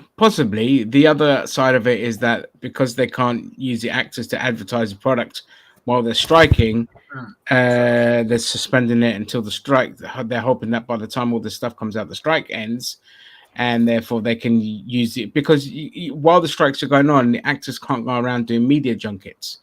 They can't go around advertising the show. Like when they were doing Oppenheimer, they literally stopped. As soon as the strike was announced, they stopped halfway through and they just walked out. And so, you can't do press junkets. You can't do advertising for the product. So maybe that's the reason. Maybe there's the fear of things flopping because there's been a lot of flops this year as well. Though it's never really stopped Sony before. I don't know how that fucking studio still functions with all the garbage they make. It's literally like seeing. They're more than just movies, aren't they? So they got money coming in elsewhere. Yes, that's right. Don't forget Spider-Man merchandise. Sold out theaters with nobody in them. That's not conspiratorial at all. But it's probably a combination of everything with that studio. But it's all crap anyway. Like no one's gonna fucking watch Kraven the Hunter. Look how generic it bloody looks. Yeah, I was really upset with that. They won't watch it to laugh at Russell Crowe's accent. Huh? Russell Crowe's Greek accent again. Yeah, his Greek accent. He's Russian, isn't it? So, his accents are always Greek. But every time he tries an accent, it just comes across as Greek. No, it comes across as Italian. I'm just making fun because he tries. Sorry, Italian. Yeah, Italian. Sorry, yeah. Anytime he does it, like when he tried the Greek accent in Thor, it was just basically fucking Italian. That was hilarious. I flick your clothes off. I flicker your clothes off. Oh, mamma mia! You know, did a better fucking Italian accent than Mario. But I just say to you, if you want to know how to do a Greek accent, it's easier to just go watch a bunch of Spanish footballers talking English. It's the same accent. It's the same accent. You know, the language might not be the same, but a lot of the afflictions are similar to Spanish. So just got, and I mean Spanish, not Mexicans. You know, we don't sit there in Greece going, "Hey man, do you want a gyro?" Oh, ay, all this kind of fucking shit. Sorry, I went racist there, but well, I mean, it's just listen to how mainland Spanish people speak. That's how Greeks speak with an English accent. It's the same fucking thing. I just want to quickly get to this one. Not Italian. Here. Can I ask how old the bird is? That I think you mean Sonny. I put back in the cage now. He's about maybe 12 weeks old. And he's a fucking annoying pain in the ass, but I love him to bits as well. But, you know, he's very needy. You know, but he's just a kid. Yeah. I've got another bird that's running around here as well, but I'm trying to coax him. His name is Icky. He's a bit hard to. Did you get another one? I've got 3 birds now. Fucking hell, man. I still got Juicy. There's Icky there. You can just about see him. Yeah. I'm trying to coax him. And got the orange one you saw is Sunny. And, you changed his name to Sunny? No. This is Icky here. Look, you can just about see him. Oh, that's Icarus. Icky. Yeah, Icarus. Yeah, it's Icarus. That's the one you named. Yeah, that's the one I christened. His name should be Kumquat. Come what? Hey. And I've got Juicy. She's up there on my cupboard in the box because she's an introvert who doesn't want to hang around with these two, so she stays on there by herself. And when they go, then she'll come to me. You know, to be fair, I don't think anyone wants to hang out with anybody. So. I mean, it's the same with every other woman in your life, isn't it, Sam? They just stay in a box away from you. That's why I shag horse. Yeah, that's right. Yeah, me too. No, wait, hang on. Don't forget the Sound of Freedom sold out in theaters with nobody in them. Because what they're trying to do is just make the they're trying to make the film popular by buying tickets, but nobody can be asked to go see the fucking movie in the first place. It's a bit like there's a bit of dodgy shit going on with that, which is a shame, really, because but then I found out that the guy that was part of the operation, because it's based on a true story. They said they've embellished a lot of the film, so hence why I kind of want to rescind what I said earlier about the hysteria by liberals over the film, because I'm like, okay, no, it is pushing more of a kind of more. It's doing what Hollywood does best, basically, which is embellish a lot of events to kind of push a certain narrative and all this kind of shit. So it's like. But that being said, I don't give a fuck about the film. When you draw attention to something, you only make it that much more popular. Just look at that fucking Jason Aldean guy, that country singer. Nobody, who the fuck knew who he was, and now all of a sudden he's like. I mean, I heard a lot about him before, but that's because you live in Ohio. Yeah, so he's the fascist singer, isn't he? Yeah, he's just basically a racist hillbilly, your standard fucking country music star, basically. But now everyone knows who he is because everyone brought to attention his stuff. And they're like, yeah, but he did this where it's a sound of lynching. I'm like, if you'd ignored him, he wouldn't have got the reaction that he wanted from you. How many fucking times do I have to tell you? The racist, violent rhetoric is not going away anytime soon. But if you ignore it, there was this group, I saw it on the Humanist Report, they did a video on it. There was an event somewhere where there was this Billboard Bob or whatever his fucking name is attended this event, I think, where gay and trans kids were and all this kind of shit. And he wanted to basically cause a stir and get people there and do a lot of gotcha videos because the parents came out as counter protesters to kind of block these kind of right wingers from entering the venue and also from disrupting the kids from doing what they were going to do. And what the parents did was an absolute masterclass in what everyone should be doing, in that this guy came there and not a single parent talked to him. And he got pissed off and he left. You saw that, right? Yeah, Billboard guy. Yeah. Billboard guy, yeah. Nobody talked to him. And he got annoyed and he left. Didn't feed the troll. Yeah. Yeah, they did not fit. And he left. He just left. No hatred, no gotcha moments, no nothing. And that is the best fucking way. As much as it might trigger you, you have to just ignore it. Because if they don't have anything to play the victim with, then they'll just fucking walk away. And if they get really bad with it and vitriolic, then you get as bad and vitriolic with it. Because it's still fucking gonna crumble if you're just as vicious to them. But for the most part, don't feed the fucking trolls. It's simple as that. They feed off of the negativity. And how many right-wingers always want to play the victim? You know, Dan Wootton right now is sitting there going, oh, there's a horrible smear campaign by the woke mob trying to silence me. And all this kind of shit. It's like, shut the fuck up, Dan. Jesus Christ. 1 second. Nope. Yeah, for sure. I'm just trying to coax Icky here. He likes, one of the ways I can coax him is by using my phone with some pictures of some birds. We can put a bit of sound here. There we go. Like, come on, my son.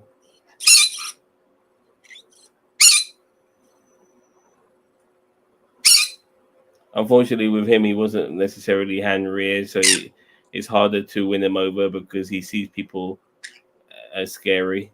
No, don't go to the seeds. Don't go to the seeds. Anyway, how was your birthday been, Cheeto, anyway? There we go. Good boy. And for that, you're going to get a seed. Good boy. Who's a pretty boy, huh? Yes, you are. You're a pretty boy. So this is Icarus, the other bird. This is the one I'm training. I'm trying to train. Very hard to win him over. I'm doing my best. Aren't I? Aren't I? He's like chewing on my phone and shit. He loves the phone, don't you? You love the phone. Let's give him another seed as a reward. I can hear that little cunt squawking from my fucking headphones. I should be able to hear him. I took my headphones off. Right. So guys, go for it.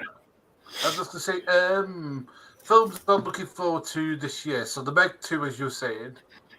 I'm trying to think of other films. The new Martin Scorsese film coming out, which I'm kind of got trepidations about because it's about the Native Americans.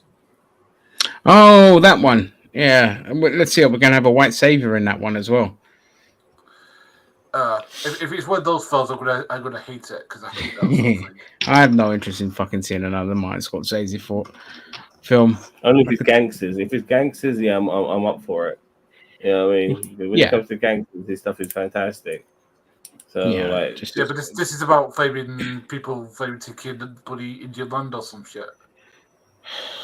I don't really give a shit about that. Anyway, carry on. Sorry, what other films are you looking forward to? I'm trying to think what other films. I'm trying to think what other films are coming out that I'm looking forward to.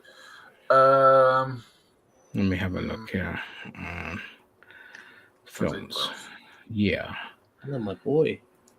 2023. All right. Oh yeah.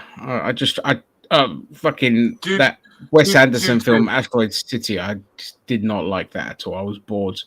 So what are you saying? Dune 2's coming out this year, isn't it? Yeah. Dune 2, I can't wait for that. To tell you the truth, I'm really looking forward to that. Sweet. You guys can review that. I thought Dune 1 was excellent, to tell you the truth.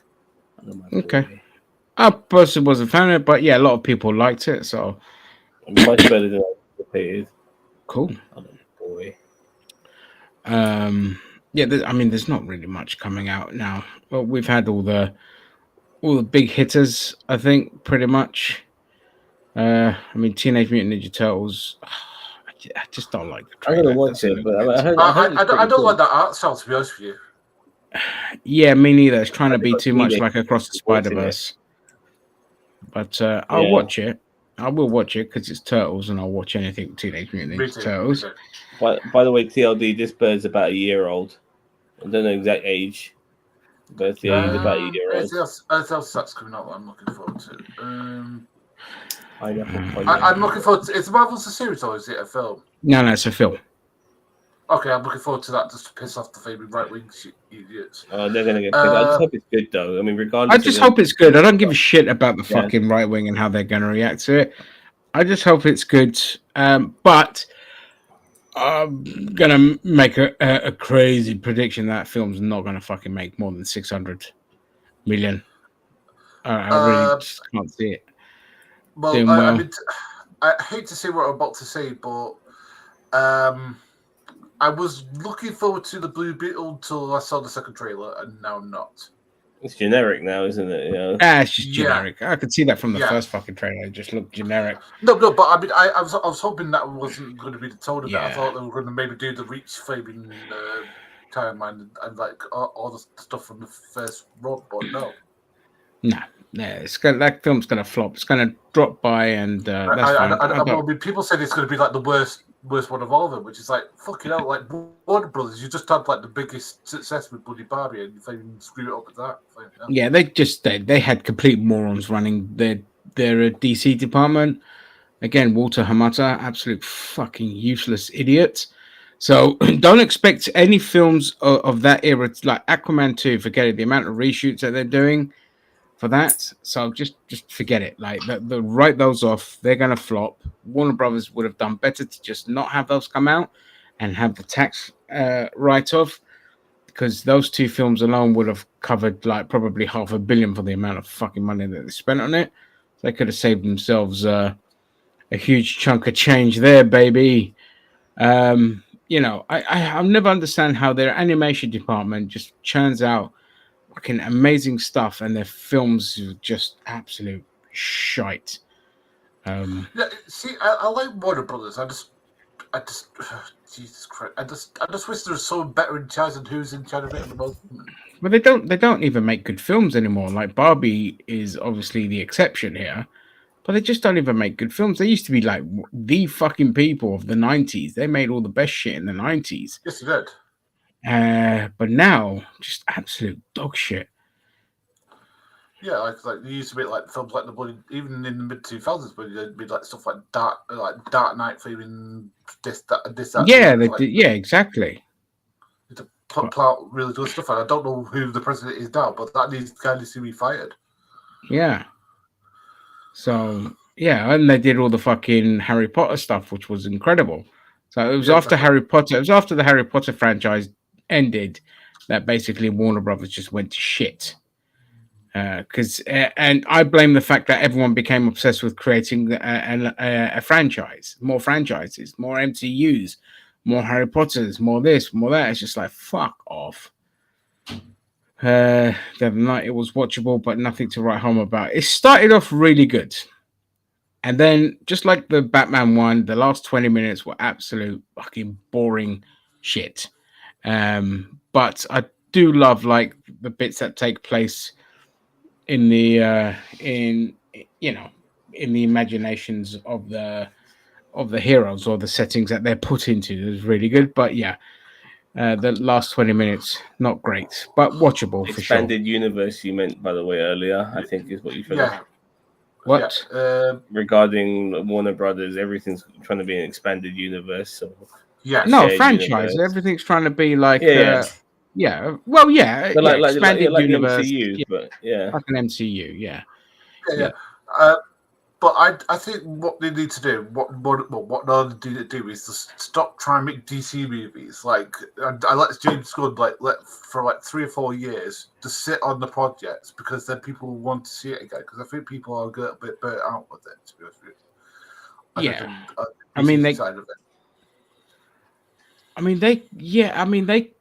They can sit on the product, because like usually have the issue of the rights reverting back, but they own the rights.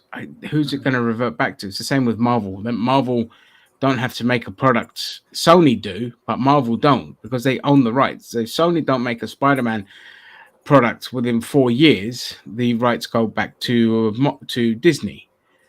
And that, so Warner Brothers could easily afford to just sit on the rights. Maybe not Superman though. I think with Superman, they have to keep making something, because obviously there's a dispute with the families who created Superman. Well, they are making one, so But they are making one. But they're always making something. Even if it's a TV show, there's always something Superman. There's an animated show that's got Superman in it, which I can't be asked to watch because I'm not even a Superman fan, so I don't really give a shit about Superman. Yeah, I mean, I the just thing is, sorry, I was going to say, I'm a Superman fan because the thing is, I wish I wasn't because like Batman v Superman wasn't very good, even though I do like elements of it, and I wish Justice League was better than it is. I mean, I like the Zack Snyder cut a lot more, but it's like I want a Superman film to be good again. You know, like the last good one we had was, I mean, Batman Returns is better than people think it is, but it still has shit parts of it. Look. Regarding Superman, what Superman needs to do a lot more of is be a hero, and Agreed. we're not getting enough of that because the greatest scene in Superman history was in Superman Returns when Brandon Routh saves the plane and lands it on the baseball field. There is no better scene in Superman other than that scene. That's the greatest ever, in my opinion. And that's because he was a fucking hero saving people's lives. And there's not You can't enough have of that in that. 6 films. You can't have the same shit. Like we've seen it a million times. No, but we haven't even seen it recently, dude. Like, we almost forget what Superman's all about. Like, we're getting all this convoluted melodrama. I want to see Superman be a fucking hero. But he was in Man of Steel. Really? What Yeah. did he do? He did his Well, he heroics with the fucking- oil rig and no, things like that. He ground zero the entire fucking city, dude. Yeah, well, Well, you know what I mean? Yeah, that was the so- second so- half of the film, yeah. Yeah, so like, I want to see more heroics and stuff like that. I want to, like, I remember in the trailer for Man City, like he saved somebody's life and asked them if he was okay. That was Superman right there and then. He saved somebody's lives and make sure that they're okay at the same time. And that was an element of it, like a tidbit. I wanted a bit more of that. You know what I mean? Like, you know, that's why Christopher Reeve Superman is so fondly remembered, because there's so many sequences in those films where he's just being a hero, which is outside of the main story. Maybe saving Lois Lane in Paris, saving the kid from the combine harvester, saving Jimmy from the fucking explosive things and stuff like that. You know, saving Lois Lane in the alleyway. All of these sort of things, like just, you know, more of that, you know, and less of the fucking bullshit melodrama. Well, less melodrama for sure, yeah. Absolutely. Yeah. I think Yeah, Ginger fair just enough. confirmed that Man of Steel, best Superman movie ever. Oh, 100%. It's the best fucking Superman film ever made. Like, nothing comes close to it. Fucking hate that movie. I didn't mind it. I do like. I mean, since we're talking Superman, I do like Superman Returns better than Man of Steel, but I do like Man of Steel also. Like, I don't have as much disdain for it as everybody else does. Yeah, me too. No, I didn't mind all the death and My destruction. problem with Superman Returns, first of all, Kate Bosworth is a terrible fucking Lois Lane, and then you got that sort of love triangle with is that Superman's kid or not, and all of that shit, you know. And then the Krypton Island. Oh god, that was so bad. That was so fucking bad. I hate that film. Yeah, I with a mean- passion. I'd rather watch Yeah. Superman 4 than watch fucking Superman Returns. I hated the film so much. Like, and I knew when Bryan Singer took over, and I was still a fan of his at the time, just about. But when Bryan Singer took over, I was just like, oh, this is going to be so fucking boring. It's good. You're going to have one action scene in it, and you barely got that. It was so fucking boring, honestly. And that was my issue with Singer. Because I remember when he first got the X-Men franchise, I was just like, I was so happy because Usual Suspects at the time was one of my all-time favorite films. It was up there. And so I was so happy that he got the X-Men franchise. Then he made it, and I was just like, holy fuck, he can't cast people for shit, and this is so boring. You know, X-Men 2 was a lot better, but again, it needed more fucking action. And for all Brett Ratner's faults, at least his films had a lot of the action that was sorely missed. And so I'm like, don't fucking hire Bryan Singer.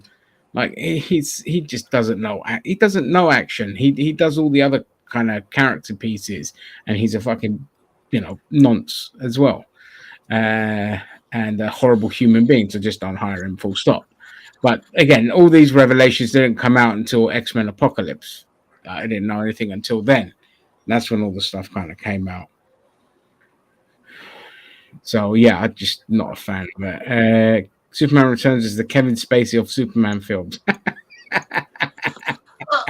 See, I think Superman Returns is kind of okay. There's it's kind of boring in parts, but I think there's good stuff in there. Like I like the fact that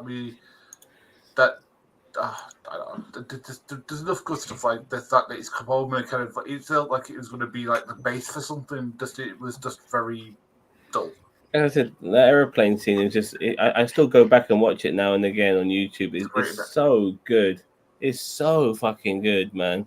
You know what I mean? It gives me goosebumps. And then when he makes his grand, he's already back as Clark Kent. But when he makes his grand return on Superman by saving that plane and landing it in that baseball field, and the fans, it's perfect. It's absolutely perfect. I'm back. You know what I mean? And I'm gonna save everyone's lives again, and shit including like that. Lois Lane. I mean, it was. Yeah, and then the film just flopped after that, unfortunately. You know. Yeah, they hired the wrong fucking director, and they ended up derailing 2 franchises because of it. Because it destroyed the X-Men franchise and it destroyed the Superman franchise. So that was just stupid on everyone's fucking part, which is a shame, really. But yeah, that's it really. I ain't got much else to talk about. If anyone else has anything they want to talk about, I need to go get me some chicken nuggies. Go get your chicken nuggies, bro. And happy birthday. I know we spoke about Secret Invasion a bit, but I just want to say, like, you know, like I think Disney really needs to take a step back and understand, you know, what got them in, what got them so popular in the first place. Like some of their films and some of the stuff they did in the past, you know, it was so well written. And what they're doing right now, I'm so concerned. Like, I think the MCU is on its last legs. Maybe, I think maybe that. Apparently, Phase 7 is supposed to be the mutant saga. I don't even think there will be a mutant saga if it keeps going at this rate. I don't either. Yeah. I mean, I don't know if you guys have seen, but the backlash to the Flaming finale and the series in general has been pretty universally terrible. Yeah, to the point that people have seen it's the worst MCU series. And I don't think that this is the worst MCU series. Not even close. It's just mid. I think She-Hulk's worse personally, but that's She-Hulk and Hawkeye I fucking hate with a passion. I didn't think Hawkeye was that bad. Oh, I hated it. I fucking hated it so much. Apart from the musical, that was the best fucking part. And apparently they're really doing that. They're doing that for real. Yeah, baby. If they take that on tour, I am booking my ticket, and I'm going to be at the front row doing all the fucking dancing and all this kind of shit. Paddy, I've said to you, and I'm serious about this. If they come to the city, I'm going to be texting you to say, do you want to meet up? Because me and you are going to watch that, baby. In the city. Fucking let's do it, Holmes. Let's do it. I don't give a shit. I'll go and fucking watch that. I will go to the... I'm not a musical fan either, but I'll watch the shit out of that. Yeah, just for the sake of it. I mean, in terms of... Yeah, well, hey, let's see where the night takes us, baby. But in terms of just... I mean, there's still so much shit in the pipeline for the MCU that, Echo, I don't think no one's going to bother with that. I think there's a lot of I'm curious, though. I'm curious. I'm curious as well. I mean, I'll watch it because why not? But there's so much animosity towards Disney now from both sides that I just think that you're right, basically, Zam, is what I'm trying to say. And I don't know why it took me that long to say it. Like, we could see the death of the MCU, and the worst thing they could do is panic and just start throwing more shit. The best thing they could do is what Iger says: just cut back on the content, which and just bring out maybe 1 or 2 shows a year and 2 films a year, not 3 fucking films a year. And just cut back. We don't need to overly consume the MCU, especially when you're giving us people that nobody gives a flying fuck about. And I say this in the sincerity of there is a much better roster of characters out there that they haven't tapped into that now they can tap into. And because now they have the rights to the mutants and to Hulk and to Fantastic Four, okay, cut your fucking losses. Get those shows out. Get your Agathas, your Echoes, your fucking whatever other shite they've got that they're working on. Get that out there and then just be like, that's it though. They're one and done. There's no more of this. Even with WandaVision, don't even bother making a season 2. Just fucking cut it off, move on, and just start getting in the other roster of characters in that. Are they actually doing WandaVision season 2? I don't know. I said it, but I don't think they did. I heard they're doing Vision Quest. Like Vision Quest or something. Oh yeah, Vision Quest. That was it. Yeah, that was it. Yeah. But I mean, still, I mean, they said it's a spiritual successor to. Again, really, I don't really give a shit. Wars and like. Be done. Yeah, I don't fucking care about Vision in his own fucking series. It's like, oh, what is it to be human? Oh, fuck off. You know. Yeah, I mean, Agatha series apparently is going to be a musical. Oh, is it? Yes. Well, that just made it actually interesting for me then. Wait, what did he say? I'm sorry. He said the Agatha Harkness series is going to be a musical.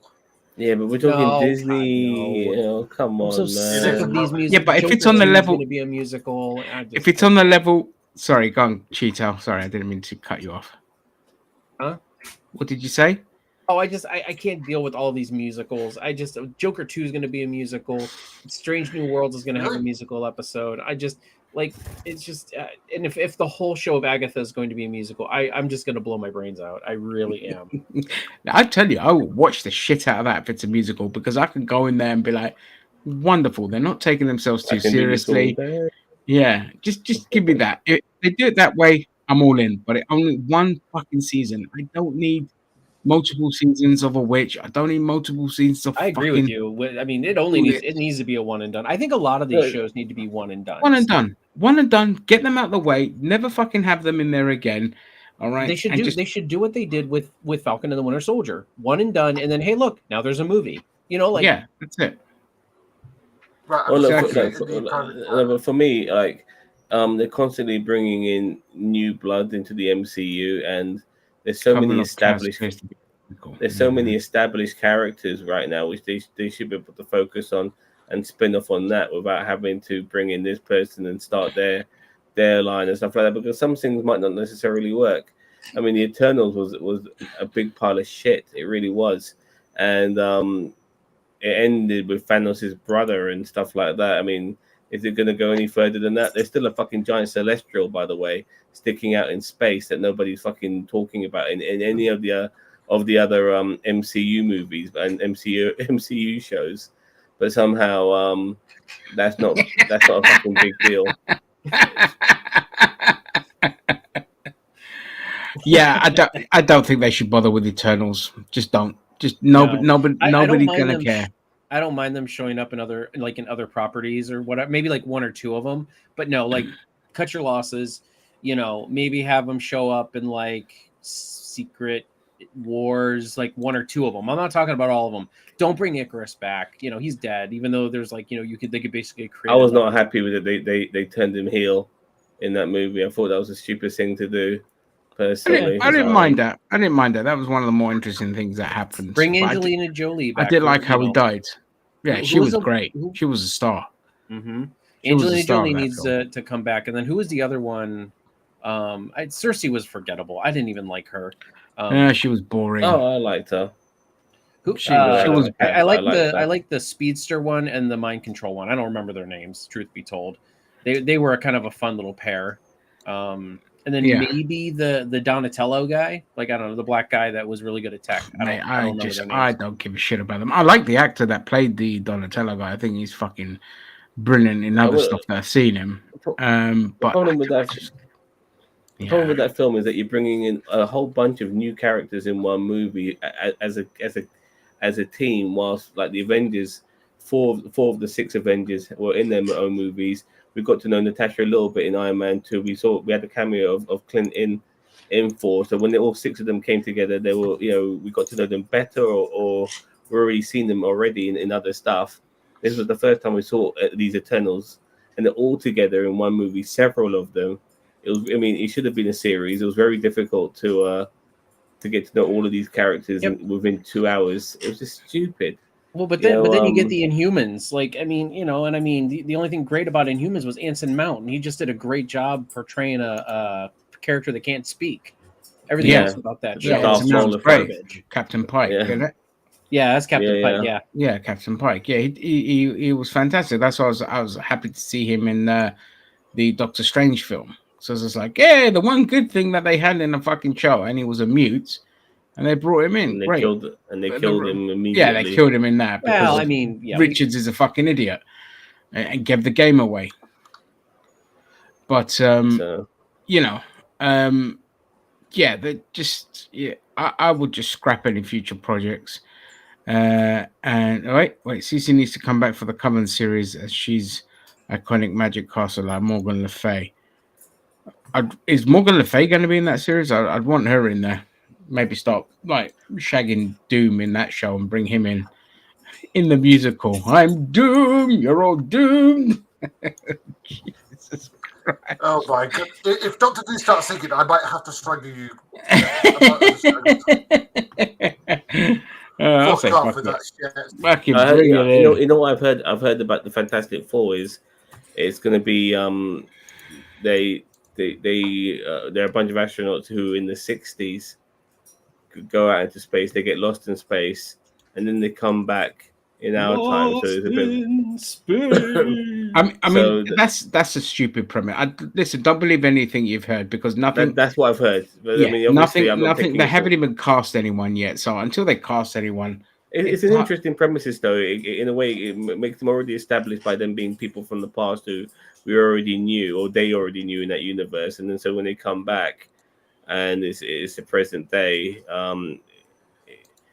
I mean, they don't necessarily have to like properly establish themselves. Like, where were they in the first place, and all of that shit. You know what I mean? Like Reed Richards, if it works, that's fine. Aubrey Plaza is playing Morgan Le Fay. That's not a good casting choice. I love Aubrey Plaza, but bloody hell. No, I want someone a bit more fiery to play Morgan Le Fay, not a sarky little minx to play Morgan Le Fay. But I mean, like, if you're going to set it in the 60s and they disappear, why not just set it when they're in space when the snap happens, and that's how they get affected. You know, it's the easiest way to set the Fantastic Four up. To make them regular astronauts. Yeah, or they're in space when the second snap happens. So then there's only a couple of years gap, and they've already fucking done their thing and they've established themselves, and then they come out and the news that you see, like in one of the other shows, like these heroes come out and they save the day. Who are they? All this kind of shit. I want the Fantastic Four movie to be just a Doctor Doom movie with very little Fantastic Four in it, and just like yeah, we tricked you. Ah. Yeah, I mean, Doctor Doom. We've said it a million times on this channel that Doctor Doom needs its own series or its own film or whatever. I don't think he needs a series. I think he needs a good film. Yeah. I've always wanted more bad guys to be the lead of their 100%. I want more of that. Yeah, like Kraven and Morbius. Yeah, those are great. Those are great villains. But they're good guys. Like Thanos was. Like Thanos was in Infinity War. That was his movie. You know, and he won at the end. So just make a movie called Doom. That's it. I want to see more. Doom. That's it. I want to see more bad guy. Even if the film's not based on the bad guy as the main character, I want to see more wins from villains. Kang should have won at the end of Ant-Man 3. He didn't. You know, we need more. All I pictured when you said Doom. I'm sorry, Sam. The only thing I pictured when you said Doom was like when they start filming, all of a sudden The Rock shows up, and says, "I'm here for Doom." He's like, I'm here to save the MCU. Where's the BFG, bro? Wrong film, dude. Oh shit. Yeah. Obviously, they can't call it. Actually, I know who can play Doctor Doom. The Rock. The Rock. No, Casey Affleck. Oh no! Oh no! Yes. Casey Affleck can't. I'm deadly serious. He can't fucking act, yes, and he's a fucking diddler, mate. Fuck that guy. I can't fucking stand. I fucking hate Casey Affleck. He got accused of being a piece of shit by multiple women, man. He got Me Too'd. Oh, He got really? I had no idea. yeah, multiple allegations against him. But he's a Oh, fuck shit. me. That guy is the most wooden fucking actor. And again, too old. Like too old. He's I'm watching that because I saw him. I saw him in a. All right, I'm about to say, I saw him up in Oppenheimer, and he played this really chilling, like flaming, like guy called Boris. I swear he scared the bejesus out of me, and I'm not joking around. I'd be legit. I mean, as legit. how the fuck is he in Oppenheimer? For about 2 minutes, yes. Well, congratulations, Hollywood, on giving a fuck about women. Cillian Murphy Everybody's would be in a great Doctor Oppenheimer. Doom, Have you seen the dude. cast list? Jesus. Yeah, Cillian Murphy would Cillian- make a good. The guy from You would make a fantastic Doctor Cillian Doom Murphy or would Reed be Richards. fantastic. Yeah.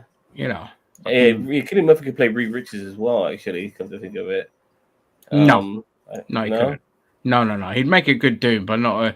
But the guy from You, the Stalker guy from that, he could play both parts easily because he's actually very like bubbly in real life and very like that's. I could do the scientist part, but he can also do the menacing villain thing. But but by the way, one more thing regarding Dominic Cooper, he was pissed off that he wasn't in the end game. They had the older Howard Stark actor playing. oh yeah, I forgot the name of that actor, but he was pissed off that he wasn't in that, which was an interesting thing. I just learned. that's a shame. Yeah, they should have put Dominic Cooper. They should have put him as an older Howard Stark as well with the makeup. I don't know why they put that other actor from Mad Men in it. Before you guys move on from the Fantastic Four, did you guys hear Ben Mickelsen's chat on the Fantastic Four? No. Yeah, he hates them. He thinks they're shit. He's ripping on them. Oh yeah, he's because he's a Skrull. Give me Doctor Doom. Give me the Skrulls. The Fantastic Four suck. They just suck. I saw that. Holy crap! Like the dude who works for Marvel is talking about the first family of Marvel, and he is ripping into the first family of Marvel. Yeah, well, I mean, look, we're talking about. He probably doesn't give a fuck. Yeah, we're talking about Fantastic Four here, and I'm just like, I'll be perfectly honest with you. I don't really care. It's just that if they make it interesting, it's the X-Men I fucking want, more than anything. But again, that's a layup. That's so fucking easy to do. In everyone's other show, you just bring the mutants into that. But that's a different discussion. With Fantastic Four, just make it fucking, interesting and have the main focus be on Doom. Because that's what we want to see. We don't give a shit about fucking Sue and Reed Richards and all the crap that God knows what they're going to do, how they're going to change it, like Fox did and fuck that up. Oh, it's okay. We got Deadpool who's coming in to kill the Fox universe in Deadpool 3. God. So fuck me. Well, that film's halted filming as well, hasn't it? So yeah, it's halted filming. God knows when that's going to fucking come out now, or anything's going to come out. But fair enough. It is what it is because there's a bigger picture out there. That film's gonna make bank. That film is gonna fucking make bank. Even as an R-rated film, it's gonna make a lot of fucking money. Hugh Jackman and Ryan Reynolds. Yeah, and he's in the yellow. Hugh Jackman wearing the yellow. So much money. Yeah, and he's in the yellow, and everyone's absolutely creaming the knickers that he's in that stupid outfit. And, I think it looks good, personally. Of course you do. You've got no fucking fashion sense either. Yeah, well, I'm fat, but nevertheless, what's your point? But it could have. I mean, it could have been really shit, and I thought it didn't look too bad. I mean, he's in great shape, like, so in a way, they made it work. Yeah. But sleeveless though. I would like it to be sleeveless, and then give him some hairy arms. Yeah. Those big ass fucking biceps as well. Like they got him in out in the desert, and he's got a full body outfit on. I'm like, I mean, so does Deadpool, but still, I'm like, holy balls, that's got to be hot.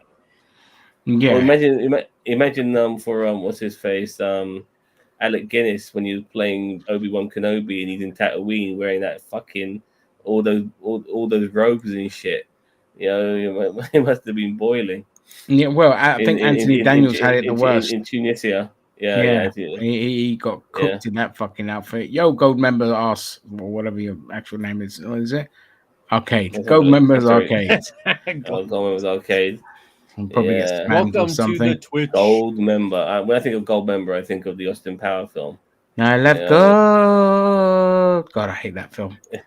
Yeah, the third one, shit. Spy Who Shagged Me was awesome. I But, love that was my favorite one out of the three. Pinnacle. Yeah, the Spy Who Shagged Yeah, Me was Spy fucking was brilliant. fucking But- brilliant. That Mike Myers' humor is dated so badly though, because I go back and watch it. Have you seen The Love Guru? Oh my god, it's bad. That was awful. So bad. Absolutely awful. Yeah, absolutely awful. He had a show recently on Netflix, and that was even worse. I was just like, don't give this guy fucking. Don't let him. Yeah, don't make him the lead. Don't let him write anything. Just let him be the supporting actor. But like, you see them. You see them in stuff like Studio 54, and you see them in the Quentin Tarantino film Inglourious Basterds. You think, wow, this guy he's really good when he has to be. But when you put him in other stuff and he's in charge of it, he's in Bohemian Rhapsody, and I didn't even fucking know who his character was until I found out he was their original record manager. I was just like, fuck, that was Mike Myers. That was brilliant. You know, he's a great actor, but just don't let him take creative control. It's like Adam Sandler. Don't let them have creative control. Let them act in your stuff. I gotta step out. So all right, mate. Catch you later. All right, bye guys. See ya. Take care. Right. What is that? I'm not clicking on that, Vance. Daniel Vance. What is that? If you don't, before I click on it. Yeah, it's from Daniel Vance. I trust it to a degree, but what am I clicking on in case he gets hacked? Oh no, he's a techie, so he probably won't get hacked. Maxwell Hugh Klinger. It's a picture. It's a JPEG. Oh right, okay. Let me have a quick look. Who's that? Coney Island. Oh yeah. It's the guy. It's the guy from fucking MASH. Oh yeah. He looks like the Statue of Liberty. He always wore like dresses and shit like that. By the way, no one cared back in the day. No one cared by. Well, I mean, if two sides would care back in these days. If a man wore a dress that wasn't trans, the libs will lose their fucking mind, and on the other side, the right wingers would lose their fucking mind because they're like the children that we allow to get shot every day in school. So yeah, this is Juicy. Juicy's on the scene finally. All three of my birds have made it. All three of my birds have made it. Well, she saw the other two put in the cage, so. So now she's out. She's she's Klinger. out. Klinger is a freaking icon. Is that the name of the character from MASH? I never watched MASH. Didn't like it. Yeah. I love the openings like series, also sequence and title sequence, and then after that, I changed the channel. I could never get into it. It wasn't my cup of tea. No, I'm not shitting on the show. I'm not going to say it was shit. Just to go back to politics and stuff a little bit, like a lot of the people who complained about drag queens and stuff like that, they've all at some point in their lives dressed up in drag. Have you noticed that a lot of these Republicans? Yeah, again, dude, they're just there to divert people's attention. Yeah, Steven Crowder, who's talked about his struggles with bisexuality, and there's rumors about him paying fucking male prostitutes to fuck him in the ass. Yeah. And obviously you see him dressing up as a woman all the time, because he fucking loves it and shit like that. Yeah, that guy, he's in deep denial on who he truly is. And he tries to act like a real man by wearing a fucking gun holster on set. Like, who's he going to shoot? His fucking producer. Again, he's just trying to convince himself that he's a man. He's like a manly man. That's all. Just trying to convince himself. Ha, you got crapped on. Suck it, you loser. I forgot what I was going to talk about before you said anything. What was we talking about before that? Sorry. Gaz? Oh, you fucking little bitch. What were you talking about? You're talking about. We're talking about. You're talking about. When you talk about Australia, we were talking about the thing. My brain's just. Hang on. I think I was talking about the dress thing. That was it. That was it. That's why I wanted to remind. Because again, seeing as we're back on the politics stuff, it's David Baddiel. Fucking hypocrite that he was on. He got called out on Twitter because he's like, Oppenheimer basically hid the fact. Oh, that I was talking about that. and the actor that played him wasn't Jewish and all this kind of shit. It's like, fuck off, mate. You played a black man by doing blackface. You didn't hire a black actor to play the fucking footballer, and you stuck a pineapple on your head. And then when you portrayed an Irish person, you had fucking Frank, what's his face, in a bloody potato. So it's like, calm the fuck down. You goddamn, this guy, I fucking hate this guy. Did he have a problem with Cillian Murphy playing a Brummie in Peaky Blinders? Huh? You know what I mean? Of course he didn't. Of course he didn't. He had no problem with an Englishman playing a fucking Brummie. An Irishman playing a fucking Brummie, even though they are of Irish descent. But, he had no fucking problem with that. I bet he had no problem with him playing an American either. Yeah, and Red Eye and stuff like that. Then he tried to, I can't believe he had the audacity to say that, oh, you're just eradicating Jews from Hollywood. What the fuck are you on about? That's the one area where you're never going to eradicate Jews from, because those guys worked hard to build that industry up when they couldn't get fucking jobs anywhere else. That's where they went. That's where they built their kind of safety nets and all this kind of shit. I'm not saying Jews run Hollywood. What I'm just saying is that a lot of them went that way because they were being discriminated against. They couldn't do anything else. So that's with Jonah playing a fucking Ku Klux Klan member in Django. I'm not sure if you remember that scene. I think I mention it. He that was good. That just to add to the piss take, because it was a very funny scene. Yeah, and it was really. It reminded me of you harken back to Blazing Saddles when they took the piss like that. But so I very much appreciate it. And then you actually got a Jewish actor playing a Klan member, obviously not being Jewish. He's obviously being a Christian or whatever.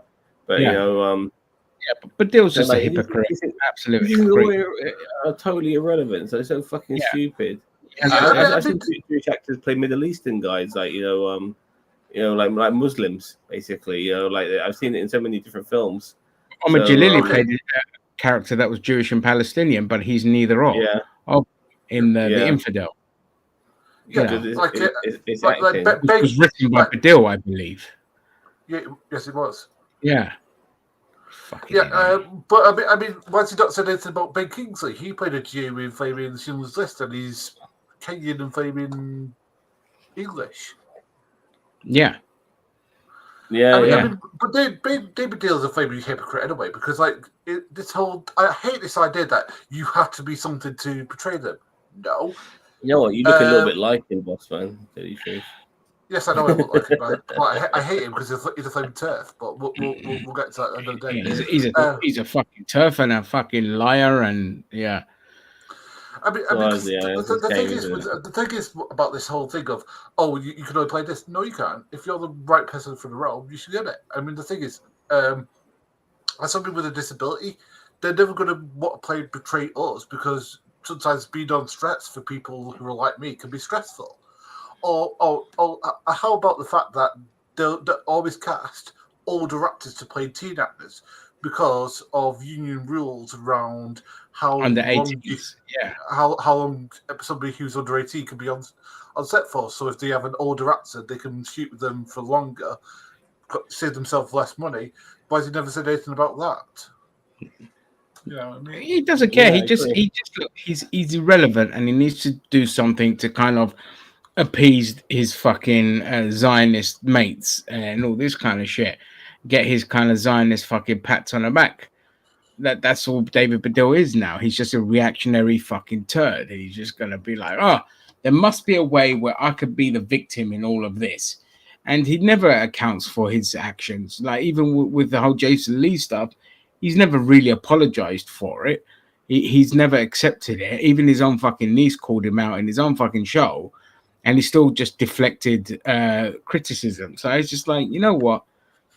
You can't respect a person and their opinion if they're not willing to make amends. Like, I personally don't have a fucking problem with people doing, the blackface stuff within context, like a Robert Downey Jr. and all this kind of shit. Like, you can't dismiss things outright. But the fact is that he did it, and it was really fucking racist what he did, and he's never apologized or atoned for it. But he's fucking the one, rattling his saber about other people doing things that they're not even doing. Like, he's still perpetuates the lie that Jeremy Corbyn is an anti-Semite and that Labour had rampant anti-Semitism under him. He goes, but the EHRC report showed no, it was the same. Anti-Semitism was just as rampant there as it was in every other institution. And in fact, Corbyn worked diligently to reduce anti-Semitism within the Labour Party, and it was a lot lower than a lot of other fucking institutions. But they still perpetuate the lie. And I'm like, just fucking, he should come out. People should start coming out and suing anyone that makes that claim. They should sue them because they've sued them in the past and they've won. And they still perpetuate the lie. Gaz. Okay. I'm going to correct you on something you just said. David Baddiel actually did apologise to Jason Lee to his face, actually. Oh, he did? Okay. I'll take that back. I've got the video of it if you want to see it. No, I don't really want to see it. I'll take your word for it. Got a lot more apologizing. But he seems to have gone down the Russell Brand route, hasn't he? Yeah. You know what I mean? He So definitely it's a has. shame. Pandering to a bunch of. I'm just trying to be fair, that's all. Yeah, that's fair enough. No, absolutely. And I'm not going to dismiss that. If he did, then that's fine. So, yeah, I mean, there's nothing else to say. If he did apologize for it, he did. But then he should understand the situation. I'd like to know before we wrap up, what are you guys watching at this moment in time? Harley Quinn, What We Do in the Shadows. I just finished Twisted Metal, obviously. I haven't quite caught up with your. Oh, sorry. I haven't quite caught up with your and Cheetle's review of Harley Quinn. How was it this season? It's better than the last season so far, and that's because they're keeping Harley Quinn and Poison Ivy as separate as they can, doing their own thing. And every time they put them together, the show just drops in quality. And I don't want them to break up, because if they break up, that's going to be a whole thing. And I don't want them going down that route. Just keep them separate. They're having a good time when they're together. They're not arguing, or Harley Quinn's been an overzealous bitch like she was in season 3. They've got a good balance, but they just need to do more. Like in episode 3, they spend most of the episode together, and the quality just tanks. So as long as they keep them separate, then it's fine. Like the first 2 episodes are very much like the old Harley Quinn, like really funny. Some great moments, some silliness that you just love. So it's fine. So far, so good. What We Do in the Shadows, I don't know if anyone's watching that, but last season I didn't really enjoy it that much. I thought it was like boring, apart from one of the episodes that was Sounds like a spy drama. No, What We Do in the Shadows is the vampire comedy. It's the one where it was a film, but I think the film new one is all like British comedians, I think, from what I remember. Yeah, so the original film was obviously done by Jeremy Clement and Taika Waititi. The series is, I think it's just produced by Waititi, but I don't think he writes it. But it's really good, except for the last season 4, I think, which was absolutely shite, if I'm being honest. But so far, season 5 has been excellent. I've laughed my absolute arse off. I think it's actually one of their funniest seasons. So I'm watching that at the moment, and that's really, really fucking good. I was watching. They cloned Tyrone. I'm an hour in. I've stopped watching because I do this show. That's a film on Netflix. Excellent so far. Excellent. So fucking funny. It is. Just think of it as like when you watch. Actually, I don't want to say anything. I'm not going to say anything. I'm not going to. Don't say it. I'm not going to say a goddamn thing. It's very funny. It's very funny, and from what I've seen so far, like I said, I'm only an hour in, and I'm enjoying the shit out of it. Well, I've just finished watching. I just finished recently watching The Rabbit Hole, which is on Paramount Plus. It's got Kiefer Sutherland in it. It's basically he's a guy who uses sort of like.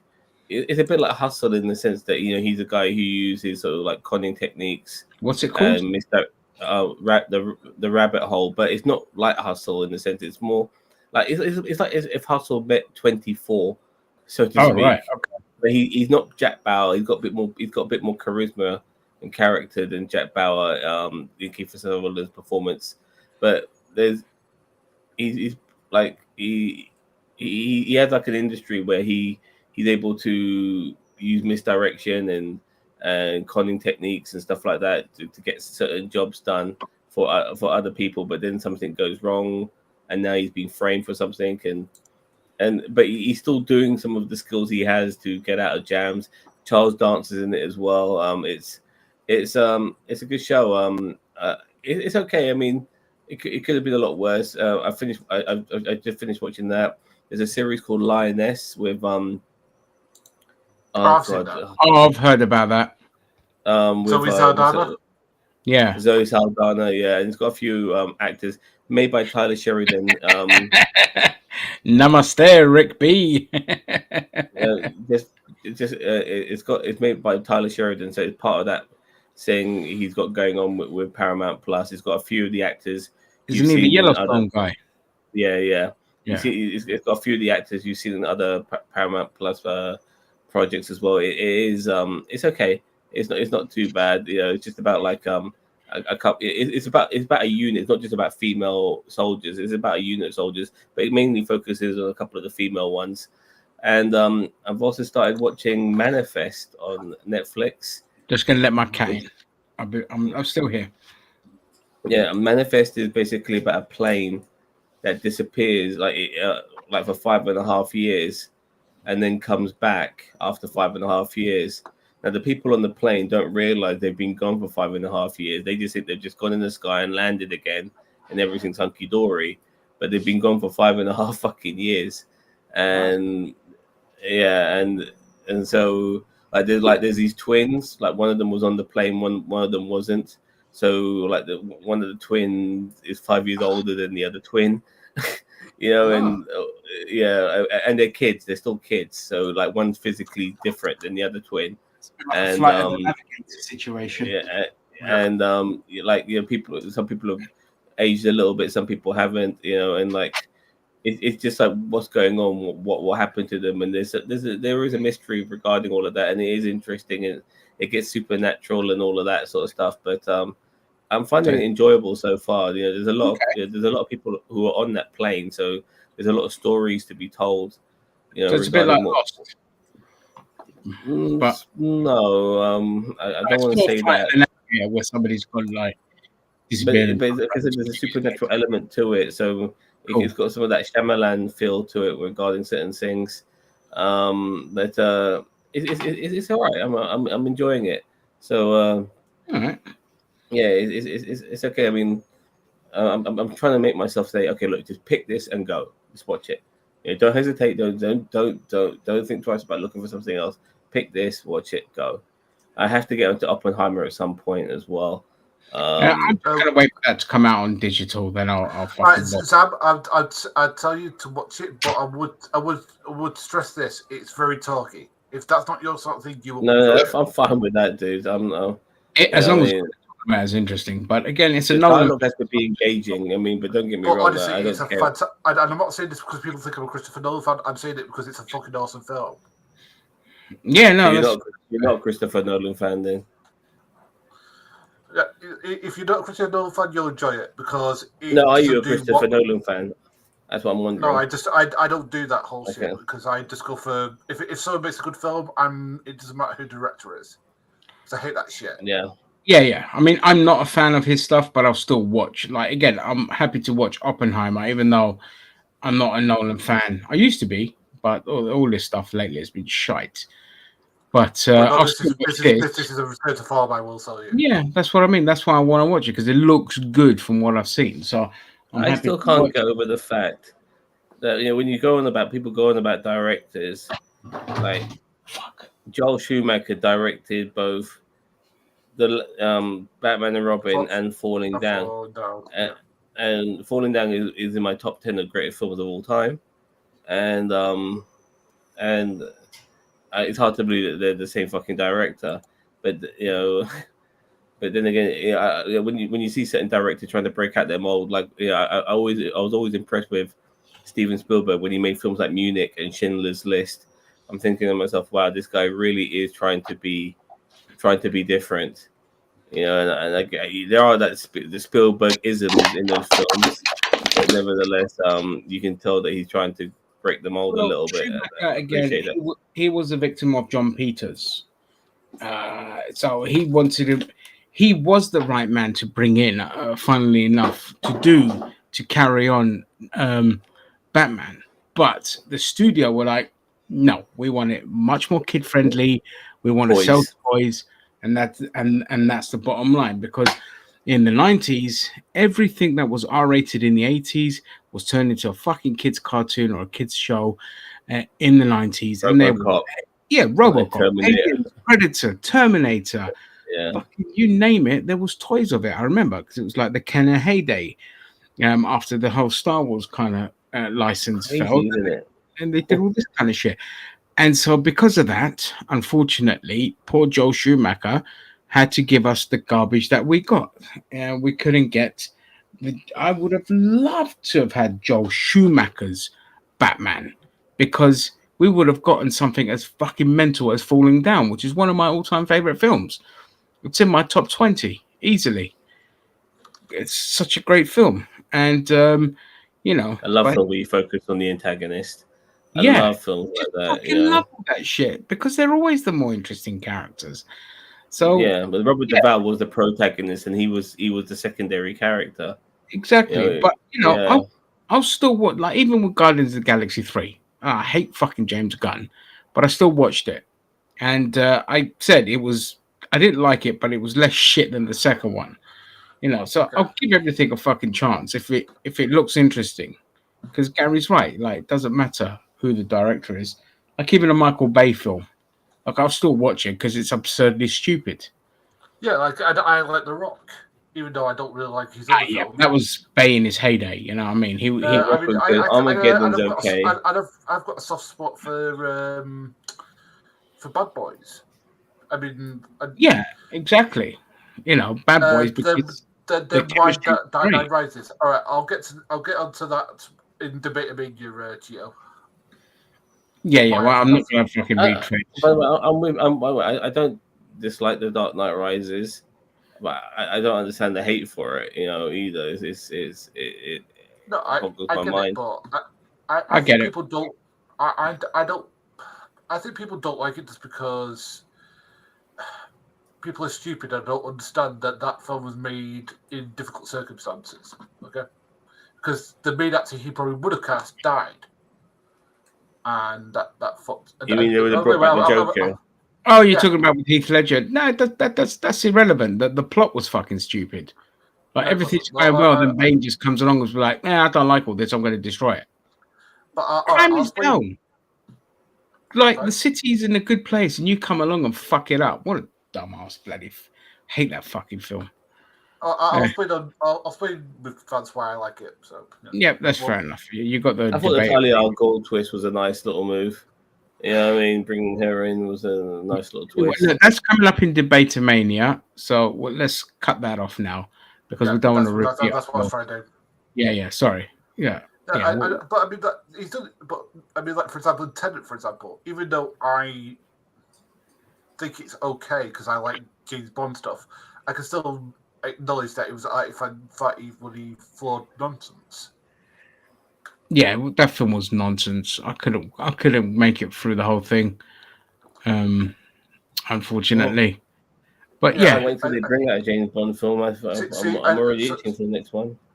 Like for example, there's directors who've made films I love. Like, for example, I'm not the biggest Tim Burton fan, but Batman Returns has a special place in my heart. And I love Beetlejuice, and I love Batman Returns.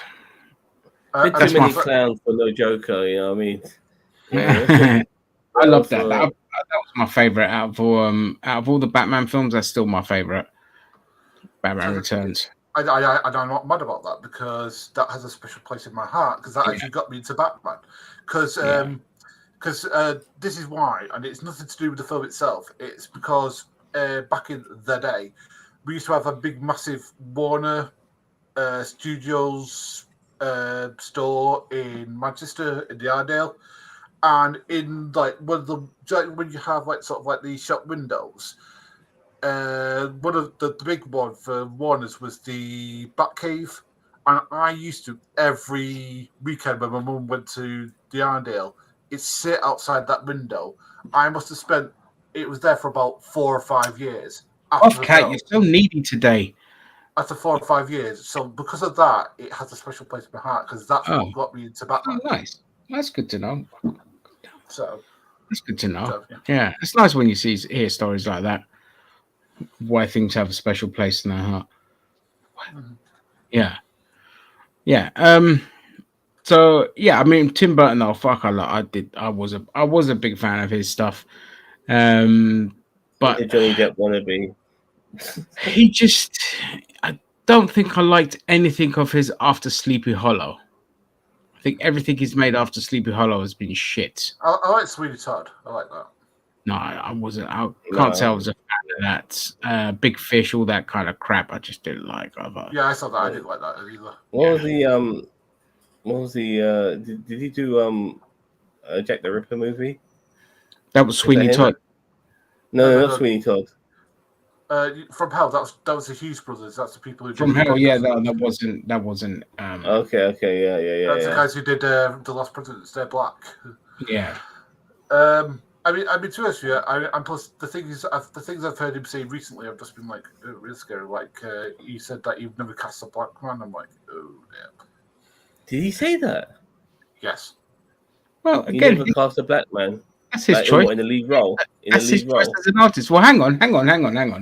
Jordan, what's his name? Said the same fucking thing about a white man.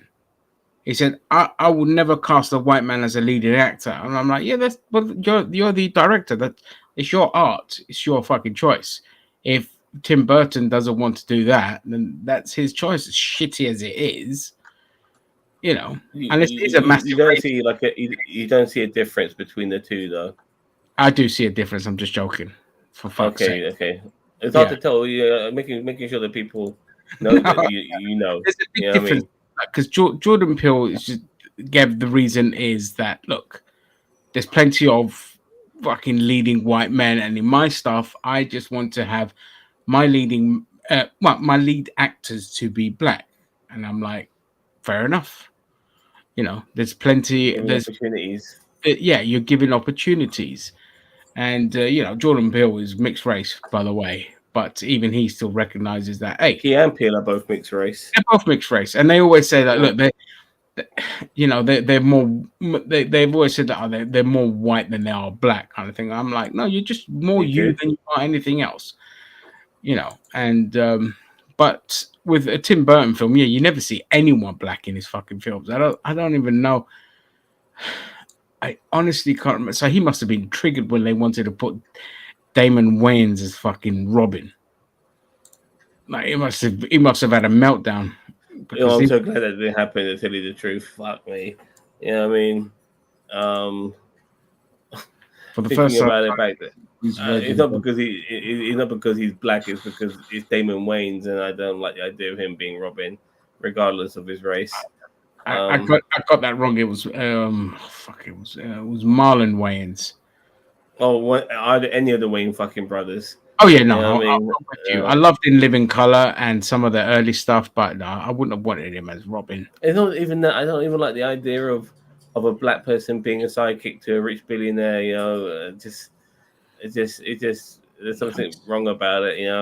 I wouldn't want to see that. In some ways, almost keep it a bit traditional, so it's not too controversial in that sense. I mean, again, I'm a fucking, like I said, I'm a stickler for keeping things how they are. So that would have been my reasoning not to do it.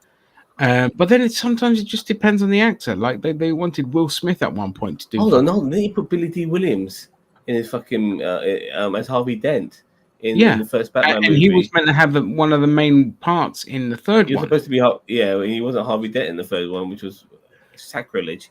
Yeah, and there's a race swap right there. No one fucking gives a shit about. No, because he can do whatever the fuck he wants. You know what I mean? Yeah, like I said, it just depends on the actor. Tommy Lee Jones ended up being fucking he just Joker-fied Two-Face. Like, can you imagine Idris Elba as Batman? That'd be fucking awesome. Smooth as Bruce Wayne. You'd have to change. I can imagine Idris Elba as Harvey Dent, to tell you the truth. That would be fucking great. He'll be a fantastic menace in Harvey Dent. Yeah. So again, it always just fucking like, for example, Olivia Colman's character, she was completely gender swapped. She was the best thing about. She was the And best she thing was the about best Secret thing about the Invasion. fucking series. And I'm like, I want Yeah. to see more of her character, because Olivia Colman is a type of fucking actress where you give her dog shit and she'll make gold of it, because she is just one of the best actresses around in the world. I don't give a fuck. I also realized just talking about the show a little bit, is it Lydia, or what the fuck her name is, the girl from Game of Thrones, Gaza or something like that. Emilia Clarke, but is she now the most? Is she the most powerfulest character in the MCU now? One of them, yeah. Because she's everyone in the MCU, Yeah, barring maybe the Eternals. She's pretty much the most powerful character in the MCU now, and what a fucking shit way to do that as well. That just fucking butchered that. But if we get MI13 out of it, I'm a happy boy, even with Emilia Clarke in it, because I like Emilia Clarke. There's nothing wrong with her character in the show. Just the execution of having all those fucking powers and knowing how to use them straight away. It's like, whoa. No, she's a Swiss Army knife fucking superhero now, and yeah, she's a Swiss Army. She's gonna get you out of everything. She doesn't need to be part of a team, because she can do it all. You know, she's going to be like in the British version of the Avengers and have Captain Britain and all of that. So it'll make no sense. Why will she need them? Like, she can do everything on her own. I mean, she's got every power you could possibly want. You know, I think the only thing she can't do is turn herself invisible. If she can, then let me know. The abilities. You off, Gaz? All right, mate. Oh, yeah. Okay, guys. Yeah, that's what I heard. That I heard that too. But still, it makes her still the most powerfulest Avenger, or the most powerfulest person, just generally, even if they're not as powerful as the original. And there were times where I'm thinking to myself, why is she like flexing Drax's arm? Why does she want to be Drax? I mean, you just want to be the Hulk with fucking Captain Marvel powers. Anyway, wow, he's got a bit of strength. You got Hulk. You got fucking is it Corvus Glaive, the beastie thing? You know, just you got Force power as well, who's just as strong as Hulk. Exactly. I mean, you know, like if you just want a couple of people, like you only really need 2 or 3 different like powers melded together, and you're good to go. You know, so. You know, like the flight and power of Captain Marvel with maybe some strength of the Hulk, and then you've got maybe Ebony Moore's fucking telekinesis power. You just need Mantis's telepathy, Ebony Moore's telekinesis, and Captain Marvel's powers, because she is super strong anyway. So you don't even need the Hulk powers, and she's binary and she can shoot lasers and all that kind of shit. So that's a good little trio of everything you need there, but she's going to be the MacGuffin, you know. Now that's what we call them, and with no villain that is of equal power, there's no interest in that. It's just like, well, you know, you've got your fucking overpowered. You've got your Superman now. Where's your fucking where's your Jor-El character now? Because they killed him off instead of keeping him alive and making it interesting. So I don't know. Like, is she gonna stay on Earth now? Is she gonna lead her people out of there? Well, to be honest, keep going on about there's no planet for them to stay on, but they always forget about that fucking Thanos planet, and that really pisses me off. With Captain Marvel could have taken them there, and jobs are fucking good in. You know what I mean? Okay. Exactly. Yeah. Plot hole. Massive plot hole. Yeah. What they should have made it more interesting is, again, don't forget, Nick Fury is an arsehole. All right. And they could have had it that, okay, fine. You know what? There was planets out there for you, but I needed you here because I needed you to do my bidding, basically. I needed you in there working the field for me. You know, that would have been a much better revelation to say, yes, I used you and all this kind of shit, and really show like Nick Fury is just a man that cares about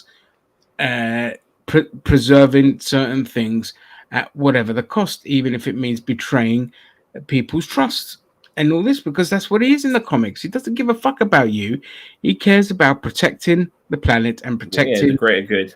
greater good. And that would have been much more interesting. That would have added so much more layers instead of him and his fucking wife issues that nobody gives a shit about. You know, oh, he married a Skrull. Right, fucking who cares? You know, I didn't care about that.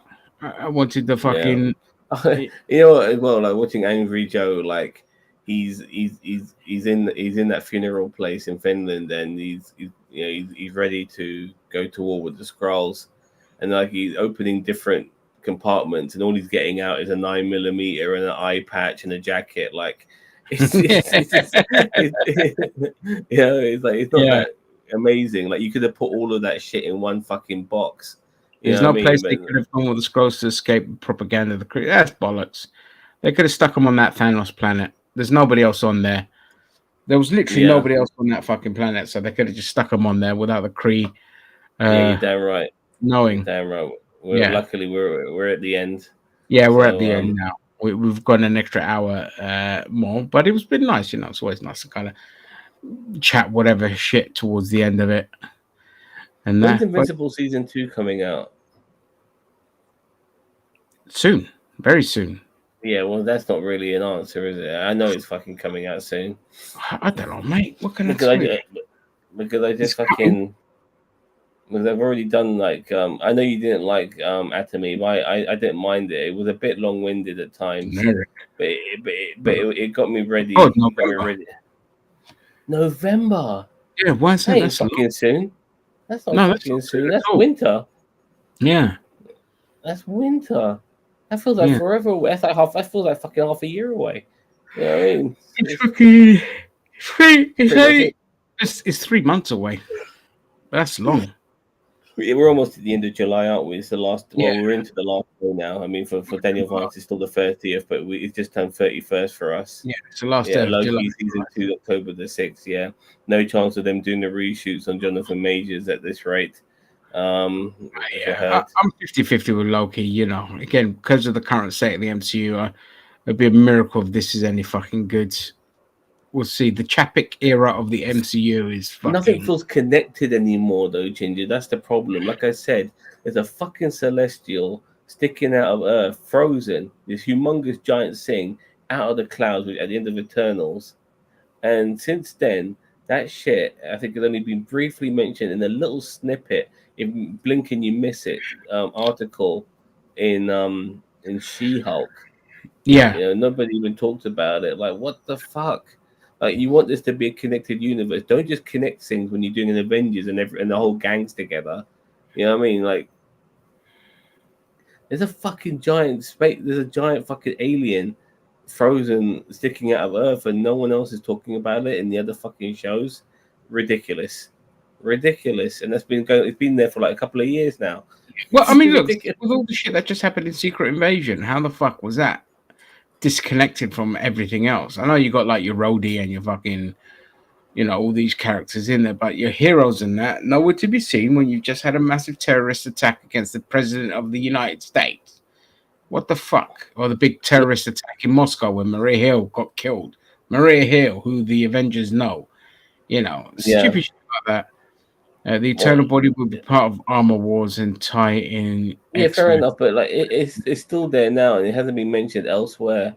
Like, you know, this is the same. Like, exactly. That's the point. Like, it's fine if it becomes part of it, something. But again, to Zam's point, it's never brought up ever since Iron Man. Since Iron Man, it should be there. Oh no, wait, that's a lie because Eternals was set in. It's set after the snap. Yeah. Sorry.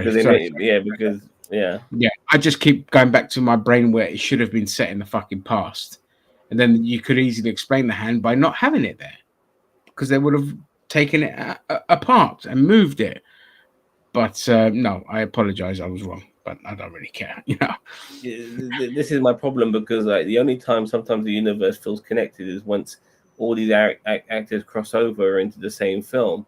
But that's not good enough. Like, you know, I know you got people writing different stories, and so it's very hard to meld things together. But you are creating a shared universe. you got to figure it out. But also, this is a big fucking deal. Is Armor Wars a film or is it a series? I have no idea what it is now. 1 minute it's a film, then it's a series. Yeah, then it's jumping then back it's a series again. Yeah, like it's just. It needs to be a series. It should be a fucking series. And I heard Vision was going to be in it, and now I'm not so sure. And also regarding Rhodey, like if honestly, if he has been, if Rhodey has been a Skrull since Civil War, then you have ruined so many of the emotional moments, especially the ones in Endgame, where he's there to see Tony as he's dying. He's in that room with Pepper and they're going through the will of Tony. He's like, he wraps his arm around Happy Hogan at the funeral. All of these, like, those are real emotional, proper moments. He's Tony Stark's best fucking friend, and if that was a Skrull the whole time, then people will never look at it the same way again. Unfortunately, it is wrong. Like, fine, he is paralyzed. Hopefully he's gone for another checkup and he's wearing that gown and shit like that, and that's when they got him. That's what I really fucking hope that they got a wreck on that. Yeah, and after Endgame, I really fucking hope Captain America after Falcon Winter Soldier, actually. Whatever, yeah, I forget he was in that. Yeah, something like that. Because I mean, to your point, there's all that emotion that we see from him. Because obviously they didn't know that he was going to be a fucking Skrull when they made those shows. Yeah. But of course, the Skrulls, they can become so much a part of the character that they forget that they're sleeper agents, because that's what happened a lot in the comic book version. But again, to your point, a couple of weeks ago, we said that just Disney lacked the maturity to handle something as big as Secret Invasion. So yeah, I'm hoping it's not since Civil War. Although the flip side to that is him coming back and now finding out that Tony Stark is dead and Black Widow's dead and all these people are fucking dead and all this kind of shit. Maria Hill's dead. Yeah, Maria Hill's dead and all this kind of shit. So there is that part of it that I'm interesting to see how they tackle it. But given everything that transpired and the role that he had in Endgame as well, it kind of takes away from that. Yeah, private jet, all that shit. Yeah, exactly. So, yeah, let's hope it's after, because it's really crazy. Like like Rhodey trying to convince the president to set off the nukes. Mate, just knock the president out, stick him under the bed, pretend to be the president, and set those fucking nukes off. You don't need to convince him. You can just make yourself look like him. Exactly. Exactly. There was an article that came out recently about how MCU hires writers that aren't fans of the IP, but that's not just the MCU. That is across the board. Again, the disrespect shown not just towards writers, but just the lack of care about writing in general. Hello, racist Dave. Welcome back. My thing went. Oh wait, Okay, I'm back. I don't know if you guys are ending soon or not, but I heard you talking about Secret Invasion. So I'm in no rush. If you want to end, whoever wants to jump. If you're going to take over, then take over. I need to go. All right, man. I'll see you guys later. Catch you later. Daniel, take care. Bye. Bye. Right, where's my phone? I need to check if my. I could check on this fucking thing. Carry on, dude. Yeah. No, I was listening. I mean, I agree with you guys that it need the Skrull takeover for Rhodey needs to be after Endgame. There was way too much. I mean, I agree with you that it would be interesting to see how he deals with all that death, but at the same time, I don't think it's worth losing everything that we've gone through with Rhodey up until that point. Yeah, I agree. Oh, fucking hell. Sorry, I'm just going to quickly answer to my builder.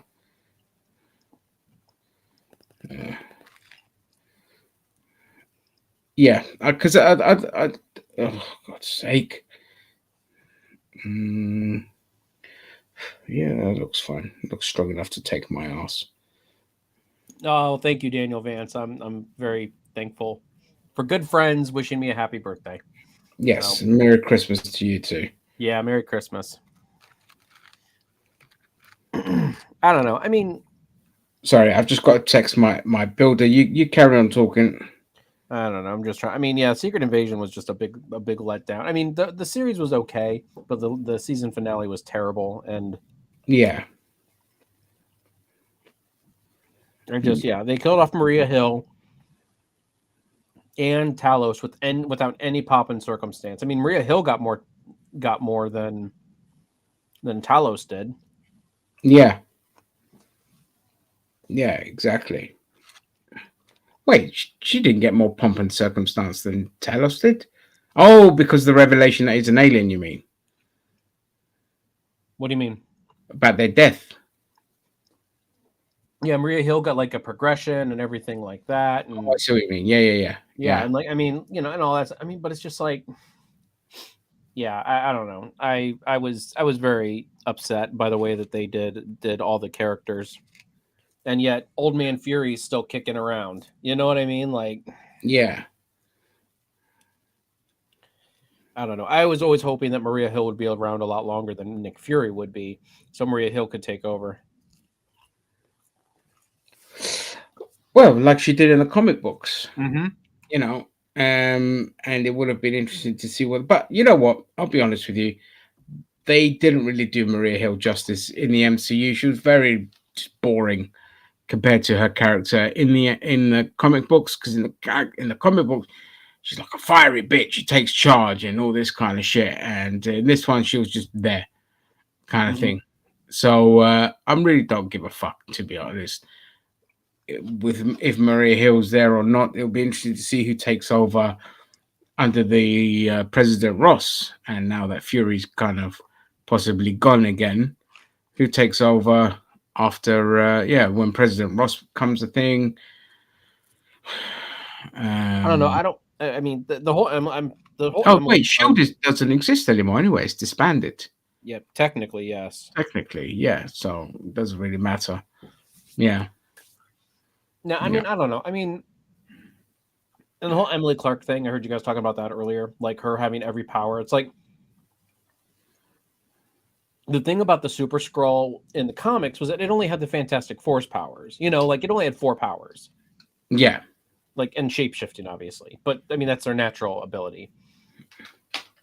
But, the Emily Clark now having, like, all these different powers. I mean, she is literally Captain Every Power. Like, she's Captain Allspice. Yeah, like, I don't like that decision either. I mean, if he gave her if she'd have died fighting Gravik, and they died together, then that would have been fine. Stupid still, but fine. But either way, they've butchered that up because then you've got Captain fucking literally MacGuffin, as I was saying earlier, Captain MacGuffin. Oh, we need this situation. Okay.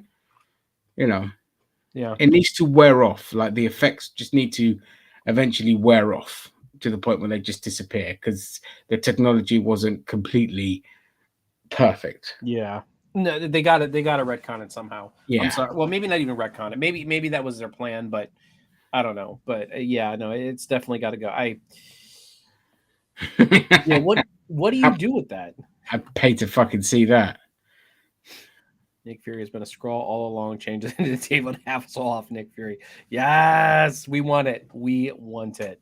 I mean, if she ends up going to war with the humans and becomes the villain, then great. That's something worth maybe invested in because it's a fucking twist that is like, holy shit, they actually went there. But what I would ideally want, because with her being there, just fucking ruins everything. And it sounds horrible, but the paranoia that's now kicked in with who's a Skrull, who isn't a Skrull, and all this kind of stuff is great. Which I wish they did it earlier on in the series. But with her being there, it could like just be like, well, I can get you out of this, or I can use Mantis's power, wipe everyone's memories, or whatever. The other flip side of it is they just give up on the Skrulls, and she just takes them and fucks off to another planet, or goes to war with the Kree, or whatever. I don't know. I'm so deflated with the MCU at the moment that it's just like, and I just say, them just hit the nail on the head when he said they just lack the maturity to kind of handle big shit.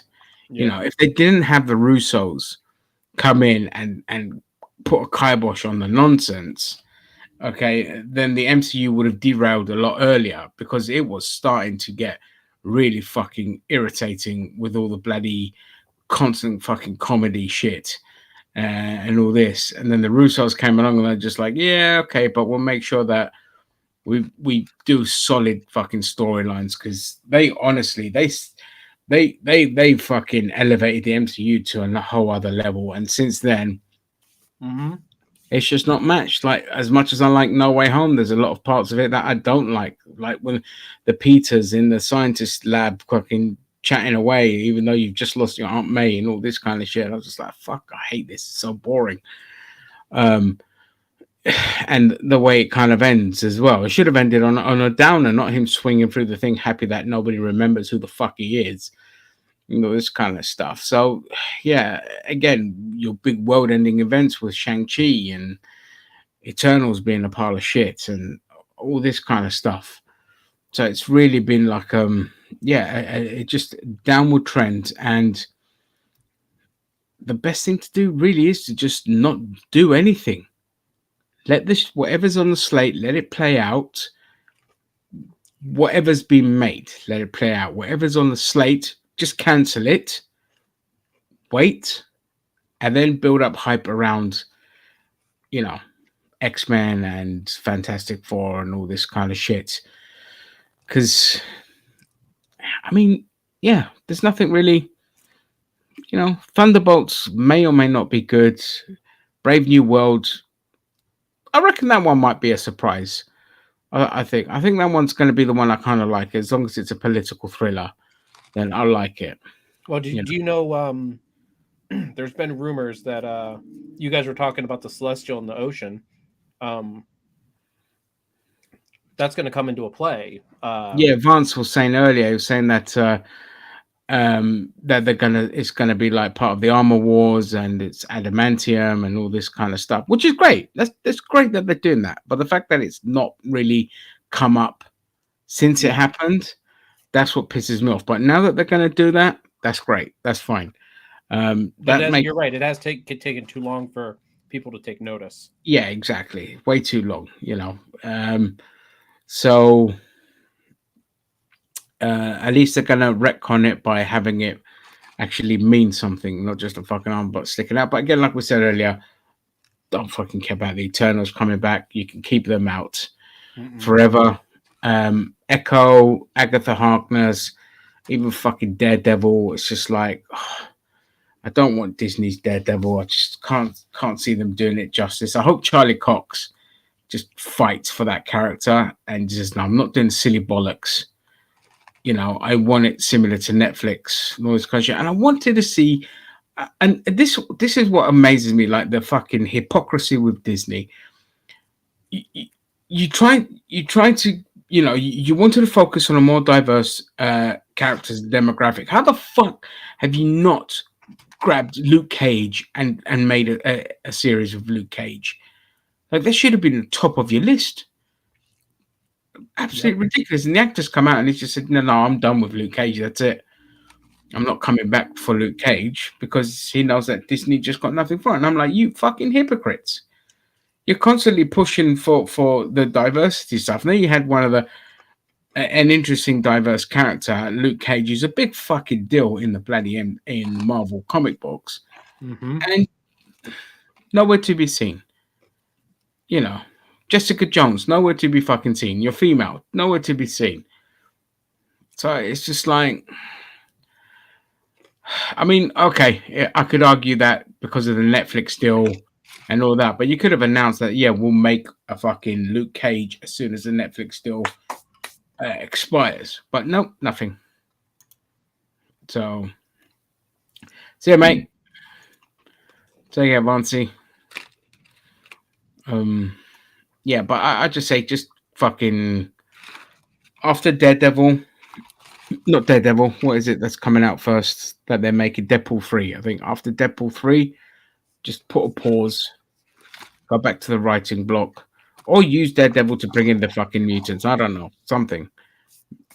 They just need to do it right. I mean, if they're gonna do Deadpool right, I mean, they got to be able to do Daredevil right? I mean, it depends on Charlie Cox. Charlie Cox has to fight for that character to make sure they do it right. Because I don't trust Disney. They're just gonna soften him up and cuck him to his female co-star and fucking sideline him like they do with everyone else. And it's just, you know, I've got no bones talking about how again they shifted the fucking focus to try and bring in a female demographic. It's like, what are you doing?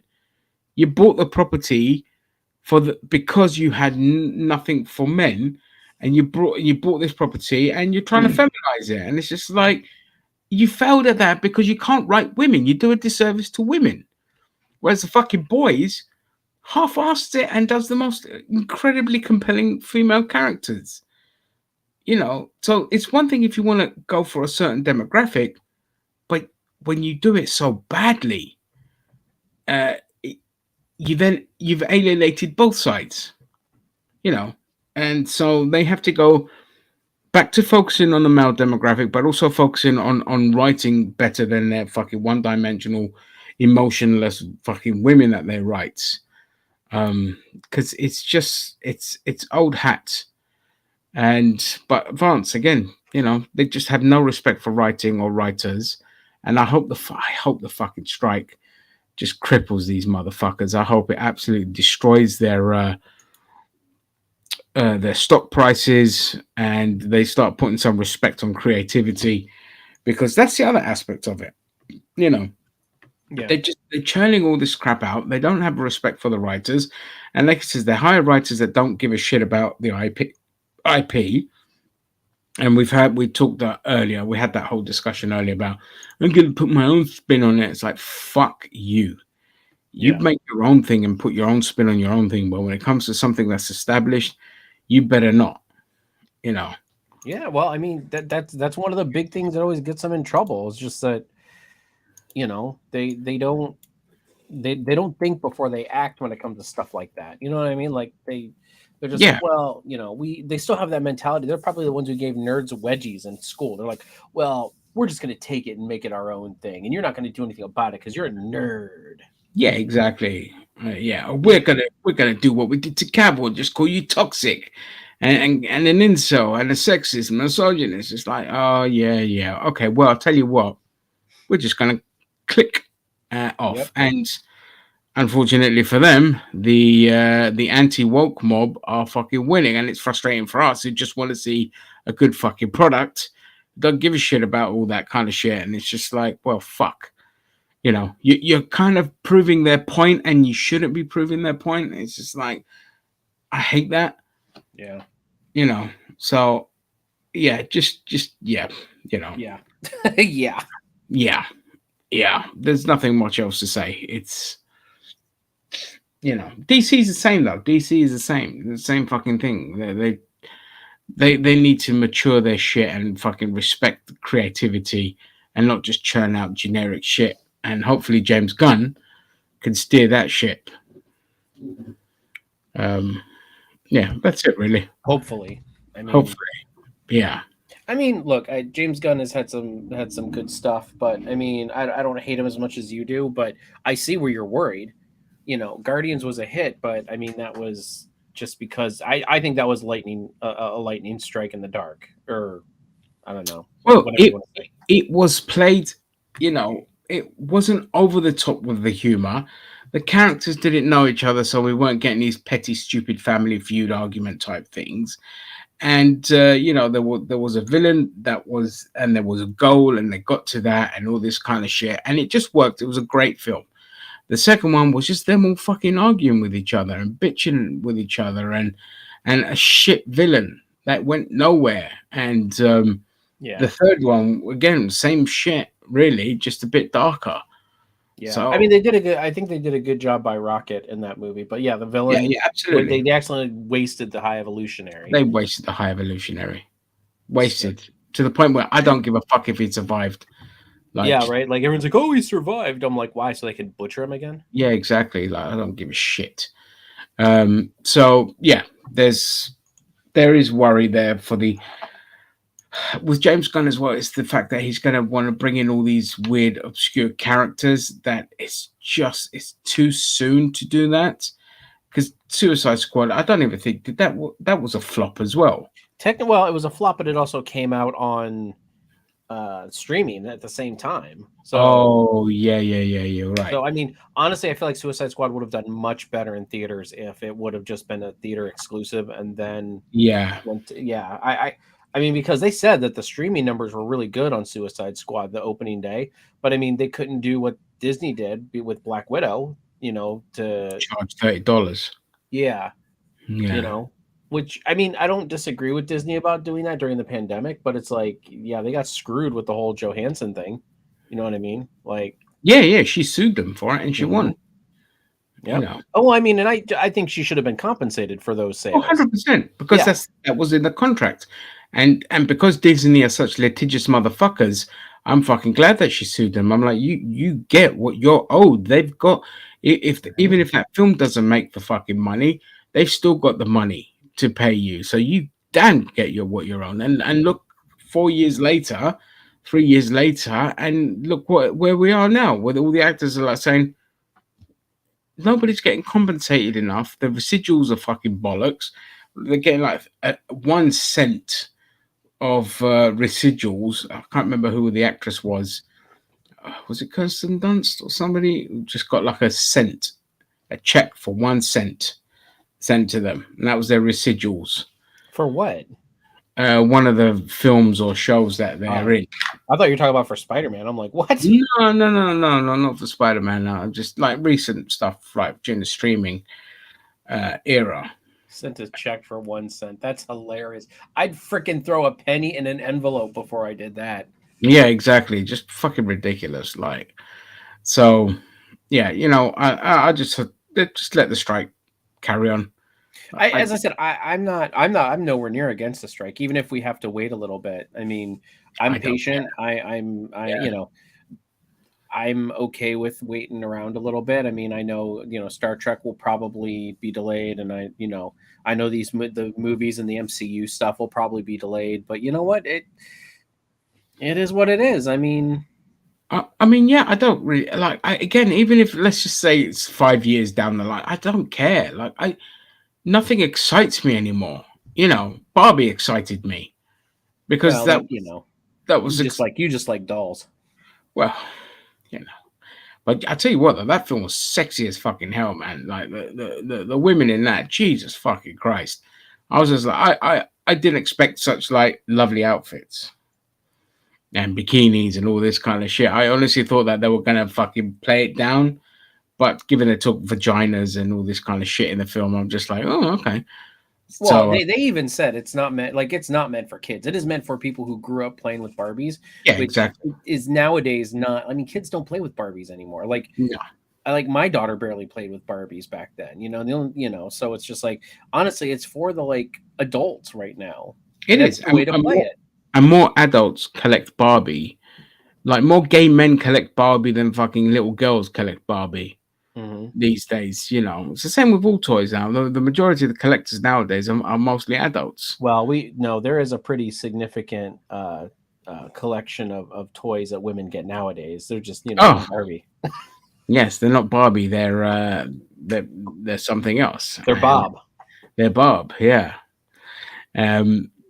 So yeah, and the thing is, it's like I know the producers of the film wanted to make this one big toy commercial, but Margot Robbie, who's the executive producer, who was the one that pushed to get the film done, she was like, no, it's not going to be for kids because kids don't give a fuck. It's the same with my issue with Teenage Mutant Ninja Turtles and your He-Mans and all this kind of shit. Stop making it for fucking kids.